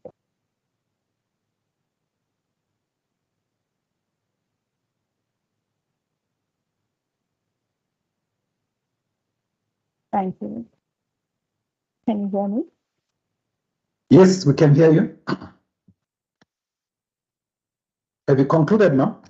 Yes. Oh, you have. Thank you. I did see Janiera coming. So I'm not sure whether all of the other members from SATSI are actually available. So we can swear them in, or we can continue with the questions to you. But as we say, it's actually a single input. So maybe can I maybe just see who's available? Sorry, maybe just to clarify, I believe that SETSI will also be presenting on some of the other determinations. So I suspect that the gas component will be aligned with the joint submission, and maybe SETSI can clarify. But I believe they also want to make submissions on the other determinations. All right, maybe then let's then separate the two inputs, so we can maybe just focus on questions from the members to the three of you, if you don't mind. I think that might be more efficient. Then we can get SETSI to actually make their own independent input. Members, you've got the inputs from the three organizations before you. If you have any questions for Nicole, Avina, and Melissa. Any questions, members? Starting with yourself, Advocate Sitole. can you please go and maybe just indicate if you've got if you are requiring an input from a particular person, or all three of them can then choose who responds. Thank you, Madam. Please go ahead. Thank you, Chairperson, and thanks to the presenters. I don't know who can answer my issues of clarity, but I think Ms. Loza, I hope I'm pronouncing it correctly, can respond. What is the determination for this 300 megawatt of gas was not based on the IRP 2019, but on the new Gen Regulations Act of 2011. What is your view on this? And the second point that I would want you to really address us on is just for you to give us an opinion that the determination, as I said earlier, the determination on new generation, do you think it absolves the minister from aligning it with the IRP 2019 as provided in section 10 of NERA? Thanks. Thank you, Advocate. I will then take questions from Madam Massetti. Thank you, Chairperson, for the opportunity, and I would like to thank the three presenters for your presentation. I would like to start off with the concerns around the process itself, just so that as we go ahead with this assessment, at least we have a benefit of understanding exactly what is the essence of your concerns. In this case, I heard you talking about the issue of the short notice for the consultation. I'm not sure if you're referring to the written comments, because we do provide different processes. One will be the written comments, and the second one will be the public hearings. So I'm not sure the short notice that you are referring to, which one is it? Because when we start with written comments, we provide for a specific number of days there. And in addition to that, we also allow you to now make oral representations through a public hearing. May I understand then what is the short notice about, so that we can understand what is insufficient in your view if you're now taking an issue about the process. And then the second thing still about the process, you did touch on other things, but I couldn't understand other deficiencies that you identified with regards to the process, whether you now talking about the community of Richards Bay that you believe maybe did not have an opportunity, and if so, in what way? If there was, the way there was an advert that was circulated, in the areas that might be affected by the activity, which the law requires that for any application or any matter that Nersa needs to decide on, at least if it can be advertised such that it reaches out to the communities or areas where the activity is going to take place. So I would like to understand in what way then, what is the deficiency in your view that will make you believe that it would have been much better or sufficient if the notice or notification or involvement of the Richards Bay communities were consulted. Now, coming to the substance of the issues. On the substance, I would like to start off with the policy objectives, the energy policy objectives, South African energy policy objectives. I do hear you touching a lot on the issue of what we all know, which is your methane leaks associated with gas, as well as the carbon emissions. We do appreciate that, and I think the whole world understand that.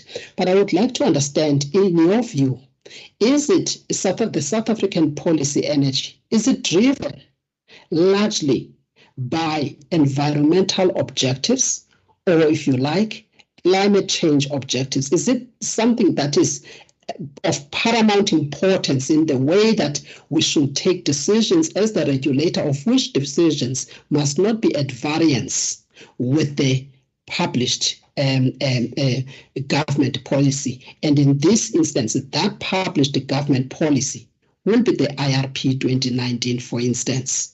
And if we then talk about that government statement that is in the approach that is in the IRP 2019, it proposes a combination of solutions to the South African energy matrix. So if you now say that Nersa should not consider gas, and I understand that this particular one is outside of the 2019, I do appreciate that. But just as a matter of principle, when it comes to gas, as you indicate that you are not in favor of that. So if we go along with the policy position, and that policy position is in that approach that is in the IRP, at least that approach does not select one particular technology, even if there is a recognition of transitioning to cleaner fuels. So, can I understand, is it your view that every decision of the energy regulator, when it comes to different technologies, that decision must be shaped primarily by the climate change objectives and environmental impact objectives? Is that what you are advocating that we must look at? And then, moving along with that kind of thinking, I would like to understand your view then, because we also have to look at our own sort of challenges and needs for the country in the same way that other countries outside South Africa, in as much as they support and they have their own targets in terms of the zero emissions by 2030 or 2050, whatever the period is. However, when they are confronted with realities, challenges as you are transitioning, because we will come across challenges, but they look at what will be the best solutions for their own country so that they can be able to at least cushion their economies. Are you saying that in South Africa, despite all of the challenges that we're experiencing with the energy outages and the load shedding that has intensified in particular this year, that South Africa should not consider any solution that will contain gas if South Africa believes that gas could play a critical role? Is that your kind of a sort of a proposal that you want Nersa to consider here? And if you do, will that not be at variance with published government policy, which our law states clearly that we shouldn't take decisions that are at variance with published government policy? So I would that is the fourth question. And the fifth one, can you share your views then with regards to how should we navigate, as a country, the challenge of energy security as well as sustainability versus this,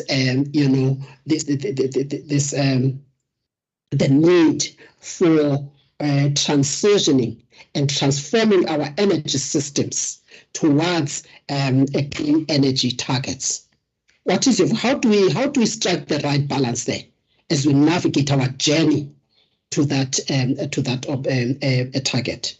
I would like to leave it at that, Chairperson, but I think those for me are the principles and high-level questions that would assist me in just understanding the kind of approach that is taken by the three organizations and exactly how they would like Nersa to treat this kind of applications and requests that come before us, especially if we have to also comply with our own laws and also respect some of the policy imperatives of our country as stated in various pieces of policy initiatives. Thank you. Thank you, Madam Maseti. Thank you for the questions. I do have a couple of questions. I don't mind if we just to redirect, because I think I'm partly covered by by my colleagues. So to you, I think Nicole first. You know, I wasn't sure. I thought that, and I think Madama said he did ask this question, but I'm just to be more direct. When we say, I was under the impression that we actually had these Section 34 determinations have been have been out there for public comment for quite a while. And we also, as indicated when we started with this conversation, that we then further advertised this particular hearing on the 13th of October, as well as also on our website. You know, so that at least we can improve our processes. You know, if you can assist us with that, so that's the first one. The second question, I think, again to you, Nicole, is, do you believe that the minister, and I think I'm asking this specifically because you are a lawyer, do you believe that the minister's determination, Section 34 determination, should only be confined to what is in the IRP? Is that how you read the manner in which Section 34 is written? That it only says minister can only make that determination in terms of the required new generation solely governed by the IRP, just in terms of your reading of the law. Melissa, to you, I think the question I wanted to ask of you is that, and again, because you're a lawyer, I think you may be able to assist us with this. It offers an interpretation, I think, for me, for Section 10(2)(g) of the Act of ERA. Do you believe that ESCOM could indeed actually apply to minister to say, yes, there's something that is not provided for in the IRP. However, I would like as ESCOM to deviate from this, and I'd like to then specifically apply for a license to generate electricity through gas. Do you think ESCOM could have done that? And whether in doing this, would that substantially amount to a Section 34, or can ESCOM, like any other applicant for a generation license, can ESCOM apply for this? So I'm hoping my question is clear there. And then Avina, I think Madam Maseti has kind of covered me on this question, but I'm going to ask it directly like this. The world out there continues to use gas. In fact, the dilemma with or the challenges with Russia Ukraine war has basically highlighted this problem. Do you think that South Africa should be on its own, be the only country that does not consider using gas, when all other countries in the world, at least the industrialized or industrializing countries, continue to use gas in terms of their energy mix? Should South Africa be the only country that doesn't use it? Thank you. So those are the questions. You do have time. Whatever minutes you can give us back, we'll appreciate, because you've combined the presentations, so it's not 10 minutes, it's 20 minutes or so. So you can respond to some of the questions directly now, or again, as we always offer, you can also respond in writing as well. But over to the three of you. You can share the questions amongst you. Thank you. Over to you. Okay, thank you. I'll try to answer some of them, and then I'll hand over to my colleagues. So firstly, the first question around the determination being based on the IRP. So it's not based on the IRP. The new generations govern the process. They govern all new generation, but the IRP is supposed to be South Africa's electricity plan that sets out what capacity is needed, when, where it should come from. Look, so in terms of the law, a generator needs to be licensed, and if it needs to be licensed, it needs to show that it is compliant with the IRP. But if it's not going to comply with the IRP, then it needs to have specific permission from the minister. So long story short, if this capacity is not going to be in terms of the IRP, then technically it needs to be authorized by the minister. I mean, that I presume the minister would do anyway. The minister is issuing the determination. But what is problematic here is that the IRP is based on energy modeling. It is supposed to take into account factors like cost, assumptions around energy availability. I mean, look, I'm not an energy modeler, and I really hope that you ask and engage with experts who are on this call, for example, Adam from Meridian. But the point is that, you know, the IRP is precisely that exercise of determining what capacity should come on when. I mean, we're not suggesting that the IRP is perfect, but far from it. We also acknowledge that the IRP in itself has had policy adjustments which are problematic. But what we now have is a situation where large amounts of capacity from gas are being decided to be authorized without any basis whatsoever. What has informed that decision? And the law, the Promotion of Administrative Justice Act, including the Electricity Regulation Act, require that these kinds of decisions are based on evidence, are based on fact, are based on rational bases. So at the moment, what we have is a proposed decision which is based on no needs-based assessment, no impact assessment whatsoever. So at least in the case where a determination is based on an IRP, government is essentially covering itself to some extent by showing that, you know, there's been some modeling done, this is what the system needs. And to some extent, the IRP is also supposed to look at things like impacts on air pollution, on greenhouse gas emissions. That modeling exercise has not been done at all in this instance. So arguably a decision that is made to authorize 3,000, to call for 3,000 megawatts of gas capacity in the absence of any needs-based assessment, any costing exercise, any climate impact assessment, it's highly problematic, and I would say that decision would be very vulnerable to challenge under both the Promotion of Administrative Justice Act and the Electricity Regulation Act. It really just points to a decision that's not based on any rational or expert planning, and that is essentially the Minister and Nurse's job to make sure that that analysis is being done. What is informing this decision? The public needs to know that. So to answer your question, should this decision be confined to the IRP? Not necessarily, if the minister is going to authorize it, but it does need to be informed by something. Otherwise, what's the rationality behind the decision? What is informing this decision? Arguably, that is precisely what the IRP is supposed to do. So a situation where government is calling for new generation capacity outside of an electricity planning document is potentially problematic, certainly from a legal perspective, I would say. Okay, then maybe just in terms of the consultation. So the question is essentially, what is the deficiency? So firstly, there's the short notice, but then there's also the fact that there was no notice. I would like to think that having submitted written objections on this, that we would be registered on some sort of database, or that anyone who submits written objections to NERSA should be on some sort of database to then be notified when there's an opportunity to submit oral submissions. I don't know why some people were invited to present and others not. For example, we were not invited to present, despite having submitted written submissions. The only reason we're here today is because we found out through the grapevine that these hearings were taking place at all. We didn't receive any notice. So the first problem is not short notice, but no notice.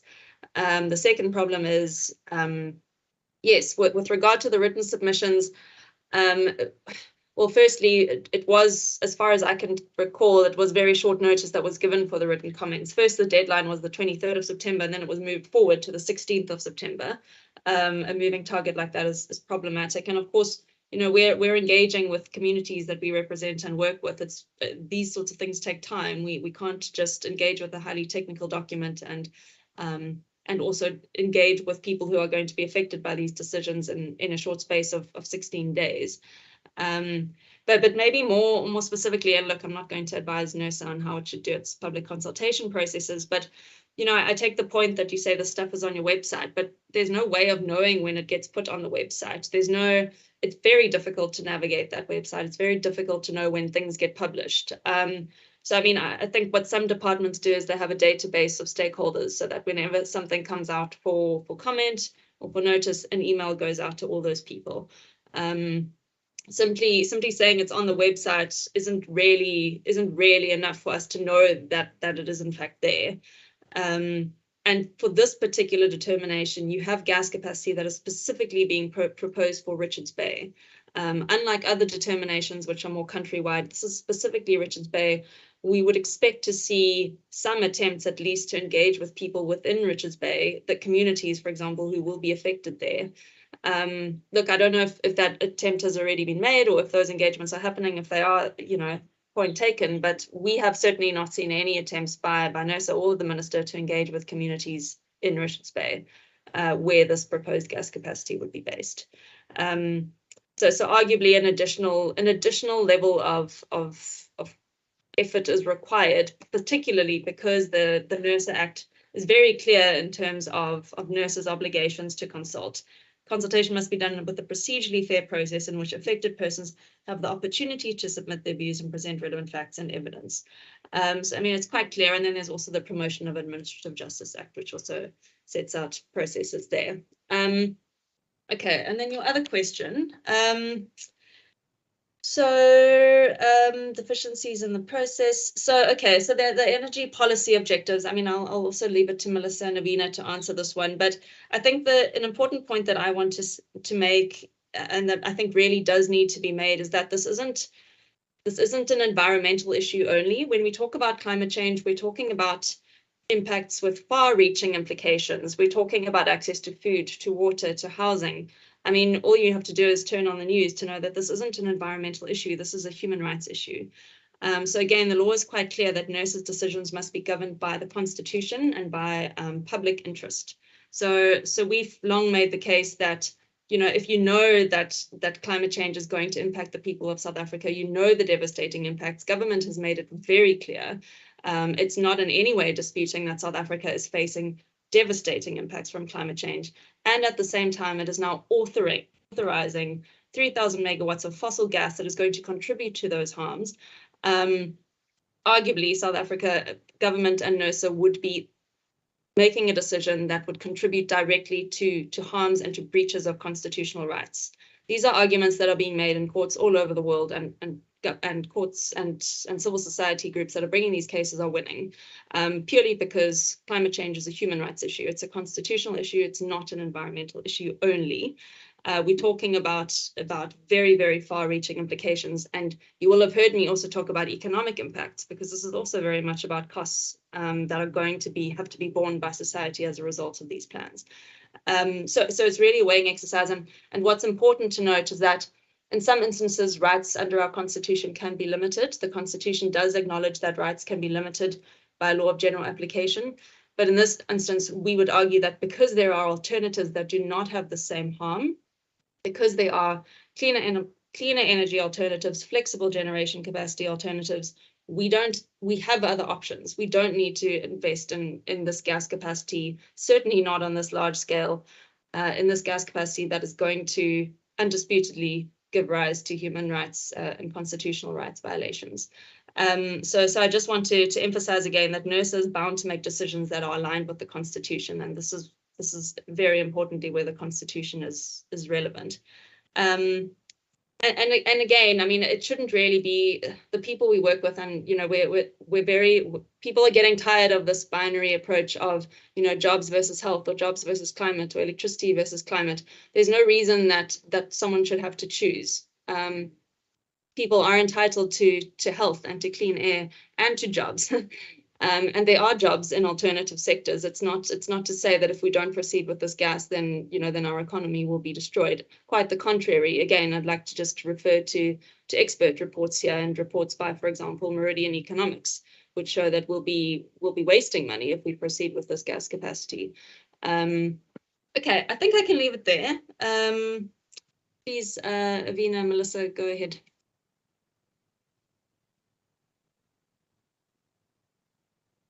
Thanks, Nicole. Avina, are you happy that I go next?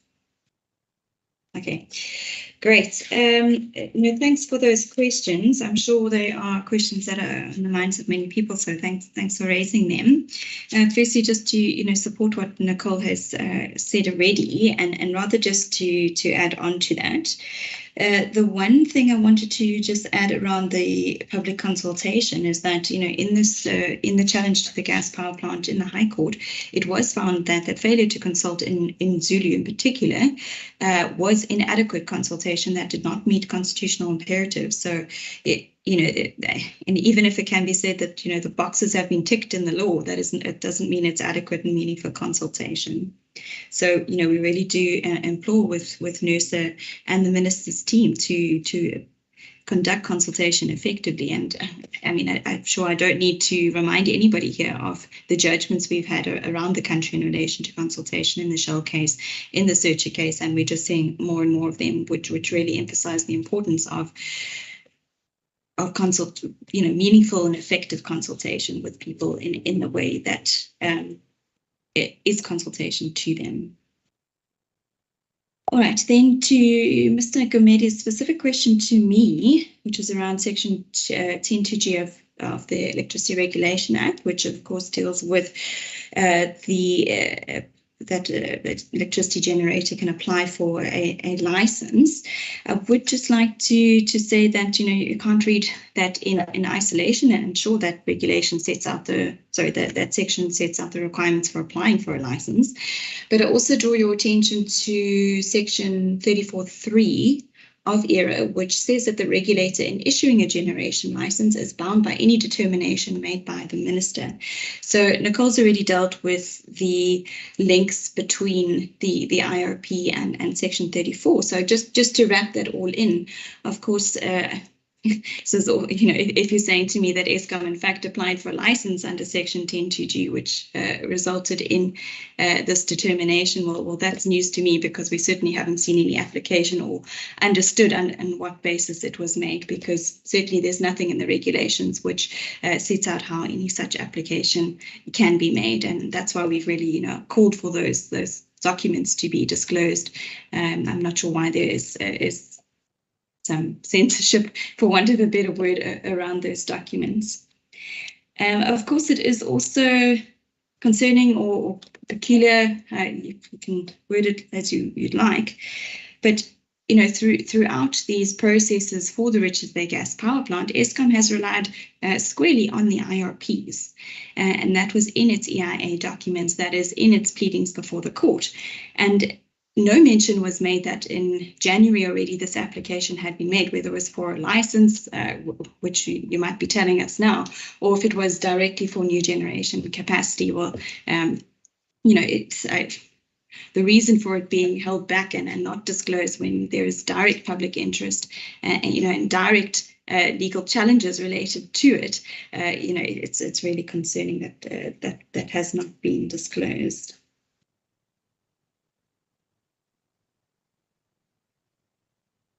Okay, so I hope that covers those questions for me. Alina, perhaps you would like to go ahead and then. Thanks. Thank you, Melissa. I believe that Nicole might have touched on some of the points that I wanted to elaborate on here. But let's just talk about the cost of gas, electricity. So in terms of this new plant that is being proposed to be built, that is 75 billion rand. That's an estimated cost. I'm not sure what the actual cost will end up being. So, also the turnaround time for such a plant to be built, I think to say that it would be done within 2.5 years is extremely ambitious. It will take on average between 4 and 5 years for something like that to be up and running, with all the construction, the pipelines, etc. And then the big question is, how accessible and how affordable will this energy be for South Africans, for all South Africans? At what price does it come? If we are going to rely on gas as a feedstock, it is extremely volatile. The prices, even the spaces from which we obtain our gas. If we take Mozambique, for example, and in most places where we extract gas in Africa, invites things like insurgencies. And it is a fact, and there's just so much of research being done on this, is that we, and even South Africa, has been putting money from its own pockets for defense and military in Mozambique. So if we look at the cost, it's not just the cost of building this plant. It is the cost of the feedstock, the sources and the suppliers and where it comes from, and the cost to people across the continent as well. The places in which the gas is extracted, there's a high risk of theft. Very often, they tend to put in kind of, an idea, they give governments an idea of the kind of revenue they would receive from this kind of investment, but it just lands up being a lot more costly because the production costs, the setup costs are quite high, the security costs are quite high. And at the end of the day, energy is supposed to be produced for people. It's supposed to be accessible, it's supposed to be affordable. I think that gas is causing everyone to use the plant because it's not including people, it's not making it accessible, it's not clean, it's not creating local economies. And, using jobs as an indicator is great, but what about all those livelihoods and all those local economies that will be displaced as well with big construction? A lot of the jobs will be quite highly specialized. I mean, do we want to just provide cleaning jobs for people, or do we actually want to teach them fields that are a lot more, result in sustainable and long-term sustainable jobs? So yeah, let's talk about the cost, but the true cost to people. Thanks. I've also indicated some of my points earlier in the chat. Thank you very much to all three of you for your responses. Again, what we do is that again we actually do note your issue, especially around Richards Bay, the issue of consulting specifically with the people in Richards Bay and the language that is which is prevalent in that area. So that is noted. It's something I think that Nersa is battling with, especially because we as you know, we all come from COVID, and also there are whole sorts of issues as well. And so new platforms, new ways of work have been put up to the extent to which those could be deemed to be exclusionary for certain groups. It's something that Nersa is actually dealing with. So thank you for that input. And as you say, you can't specify how we should conduct these things, but we need to be realistic and take into account the current challenges. But thank you for your inputs. And if you think that we need to actually expand on any matter, we do allow for a further 7 days. And we do apologize that you only found out, I don't know, as you say, via word of mouth, because we do know that we did advertise in those in those 3 newspapers. And also, of course, it was advertised on our website. And we apologize if it's difficult to navigate. But it was advertised there, and if it's difficult to navigate to yourselves, I guess the question would be asked in respect of other communities that may not have the kind of level of education that we may have. But we all have to work within the environment we find ourselves. But if you have additional inputs, we'll really still appreciate that. And we'll give you 7 days to actually do that. And hopefully we can make a decision based on facts, and you can assist in us making those decisions based on facts and evidence. Thank you. Well, on behalf of Nersa, I'd like to thank you for the presentation. Now, thank you very much. So can we now then invite the South Durban?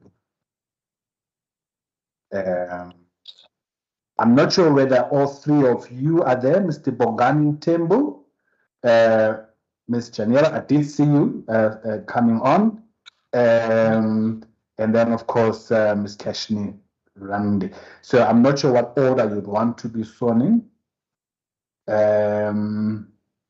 Can I start with you? Maybe Ms. Janira? Ready? Hi, thank you so much. I'll start and then hand over to Kirsten when I'm done. Thank you for giving me the opportunity to present. My name is Janira Reddy. Can you start like this? Can I just kindly guide you on this one? Because our processes are fairly legal. So maybe we can start with this process, the question that says, would you mind taking an oath or an affirmation? No.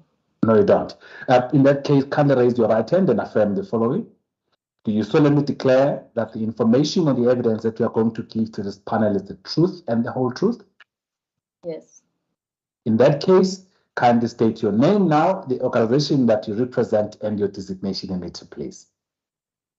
My name is Janera Reddy from the South Durban Community Environmental Alliance. I am the Oil and Gas Project Officer.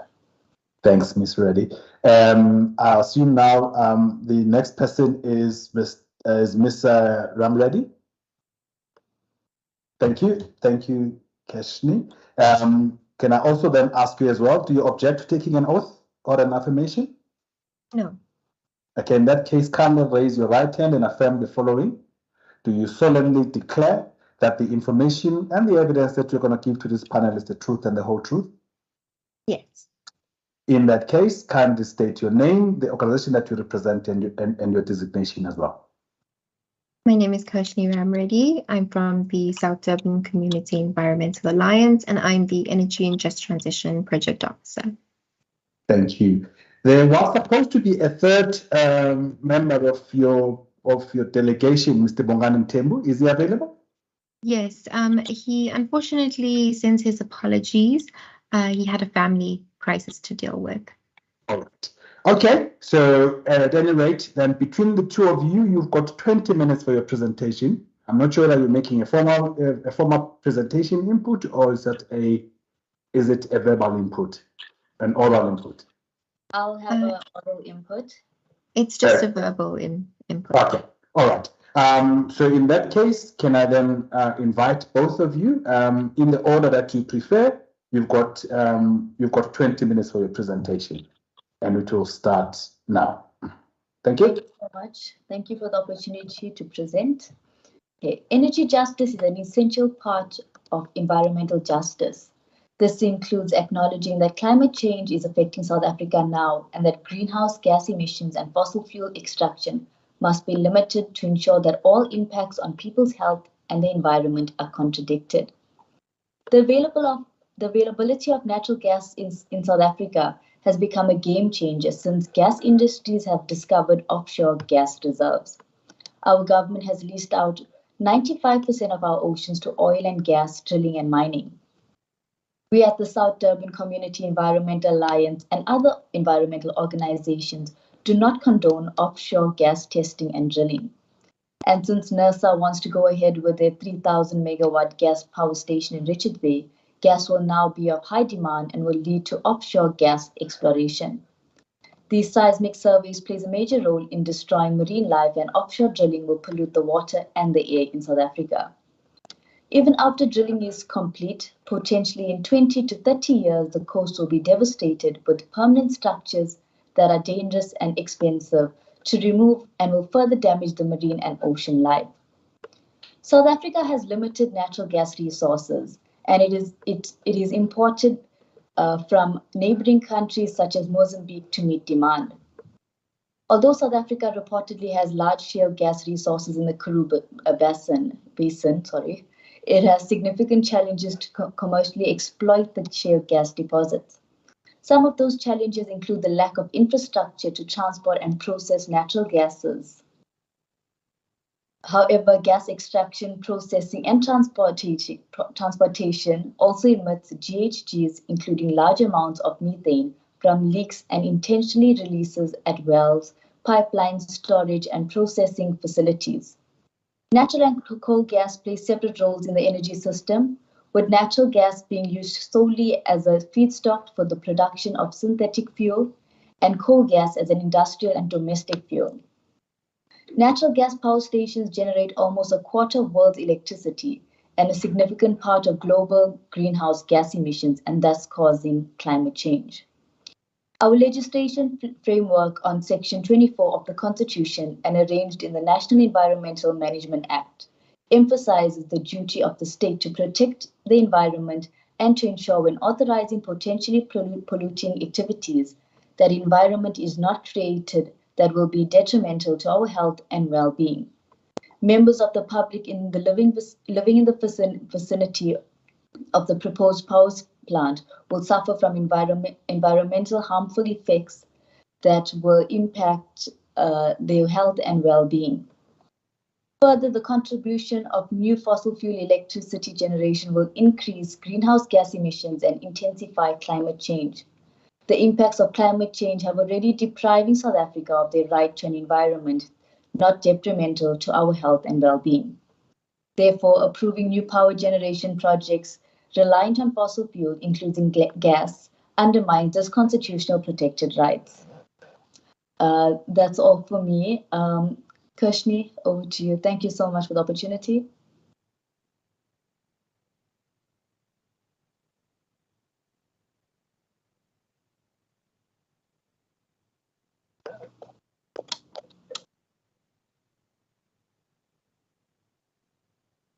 You are on mute. If you can unmute yourself, Mr. Ramradi. Sorry, Yeah. my apologies. No, that's fine. Thank you everyone for this opportunity. My name is Kirshni. I am representing the South Durban Community Environmental Alliance. Just to give you a little bit of background on SETSI, we are a non-governmental organization consisting of 21 community and environmental organizations concerned with environmental justice and sustainable development in South Africa. SETSI was launched in 1995 to unite members in a common struggle for a healthy living environment and environmentally sustainable and socially just development in South Durban. SETSI has been both unique and tenacious in challenging both government and industry to address the inequities of pollution and environmental injustice in South Africa. The SETSI denies the determination as we aim to move towards an inclusive, just transition. So South Africans can create another energy future based on renewables, or we can go down tied to the old energy model. This is the model of the minerals energy complex that has shaped South Africa's development for over a century. It is based on cheap coal, cheap labor, and heavy-duty pollution. It is unsustainable economically and is socially and environmentally catastrophic, and it is now collapsing. In order to have an inclusive, just transition, we need zero carbon emissions. We need to build a new energy system that is based on socially owned renewables.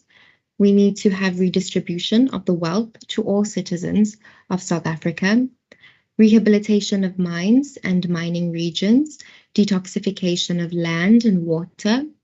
People's food gardens and agroecology is ensured enough for all. Building small economic zones in communities and stopping the import model that creates jobs and wealth elsewhere. Reconstructing settlements in anticipation of climate change, building energy efficient homes, planning amenities for active transport moving goods, and a zero waste economy. Different electricity supply options can be used, such as grid electricity, which is the purpose for usually for low income communities, and this will reduce the price. We have solar home systems, and we have grid and solar PV as well as community solar PV systems. And lastly, we have wheeling of electricity. We call for a just transition from coal and other fossil fuels to a society based on clean, just, and renewable energy and social justice. We demand a new sustainable energy system to replace the current system that is based on dirty fossil fuels that only serves the elite, the end of financing for coal and other fossil fuel investments, including gas, the rehabilitation of land and water ruined by coal mining and burning, and a new health system that works for the health of all. We ask for concerted efforts to prepare for and deal with the impacts of climate change, local service delivery, and an undertaking to use open democracy and self-provision to achieve this, and food sovereignty and food security for all, and energy sovereignty. Transport and communication systems are inclusive and enable all to take part in the public debates and decision-making process. A new economic system in which economic decision-making starts by asking what the needs of the people are and how do we fulfill them, rather than to have an economy that serves profit. a society rooted in gender justice, and we need to create special attention to the youth and their future and an open democracy as the basis for decision making. Thank you. Thank you very much for your input and also for sticking to your time. I think you've given us back some 10 more minutes, which we'll give back to you to respond to the questions by members. Members, we have the input from the South Durban Community Alliance. The first question over to you, Madam Spear, if you can go first, ma'am. Thank you, Chair. Thank you to the ladies for the presentation. Chair, I think I have a question to ask the presenters, because as a country we are facing a situation of a crisis. We really need to do something about the energy crisis that we are at, which is the base load. We need to remember that. What is your recommendation after your presentation about all of these challenges? You say they are there in the community. What is the best solution for the country now that we can implement now so that we can stop load shedding? Obviously, taking into account, not underestimating the issues of environmental challenges, as you are stating. Believe me, I do understand the challenges that are faced by the Durban the south of Durban community of Wentworth, Mobeni, etc. I understand them and the sickness, those issues brought to the communities. But don't you think the current technology now compared to the old technology that was there and implemented there in the south of Durban, the current technology is advanced now and do not have all of those health hazards that it brings to the community? Like I said, I do understand the challenges that are faced by that area based on the old technology from that time, because it's still there and there are still issues that are faced by the Durban South community. Thank you. Thank you, Madam Spear.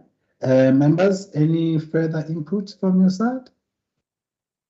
If not, can I just pose a question? I think for me, it's just, again, it's that balancing question that says, you know, in all communities or in all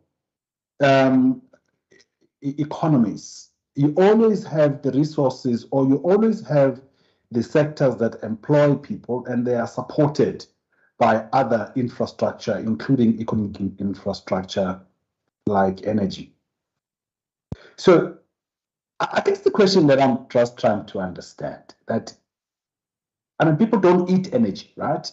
So even if we had to go and have nice, beautiful, clean energy, but in an environment like South Africa, if you were to advise government to say, because remember, we just don't have just a we're not just dealing with the problems of environmental injustice and energy poverty, but we are dealing with levels of unemployment, levels of inequalities in the country. If we were to be given an opportunity to speak to, or rather to assist government in formulating something that balances all of these issues, what would be your offer? What would you say to government? I mean, as you rightly point out, yes, of course, we come from a minerals and energy complex. We are a minerals economy, and agricultural economy. It also uses its fossil fuels in terms of growing. What would you say if you were to say, okay, let's move away from this energy-intensive businesses that were used to justify and define South Africa? What would you say? What would you say we should move to that will address all of the challenges that are facing South Africa, which is not just one, as I've indicated, the high levels of unemployment, in inequity, and everything that we are facing, and disease, all of the things, climate change, the environment that is changing. What would you suggest? Before you respond, I saw a question. I saw a hand from Advocate Itole. Shot up, then it disappeared.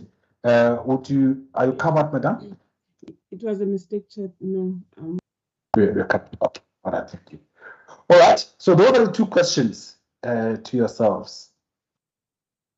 Again, the same principle applies. You can respond directly, or you can choose to actually respond in writing. Thank you. But over to you. Thank you, Mr. Gumede, and thank you, Precious and Sibiya. I will answer some of the questions, and I think I will also send a written response as part of our organization as a whole. So with regards to Mrs. Sibiya's questions, with a lot of the issues that happen in the South Durban, especially the health issues due to refineries, etc., it has been mostly the community members who have been gathering and coming together and fighting for the case against Engen and closing down the Engen refinery.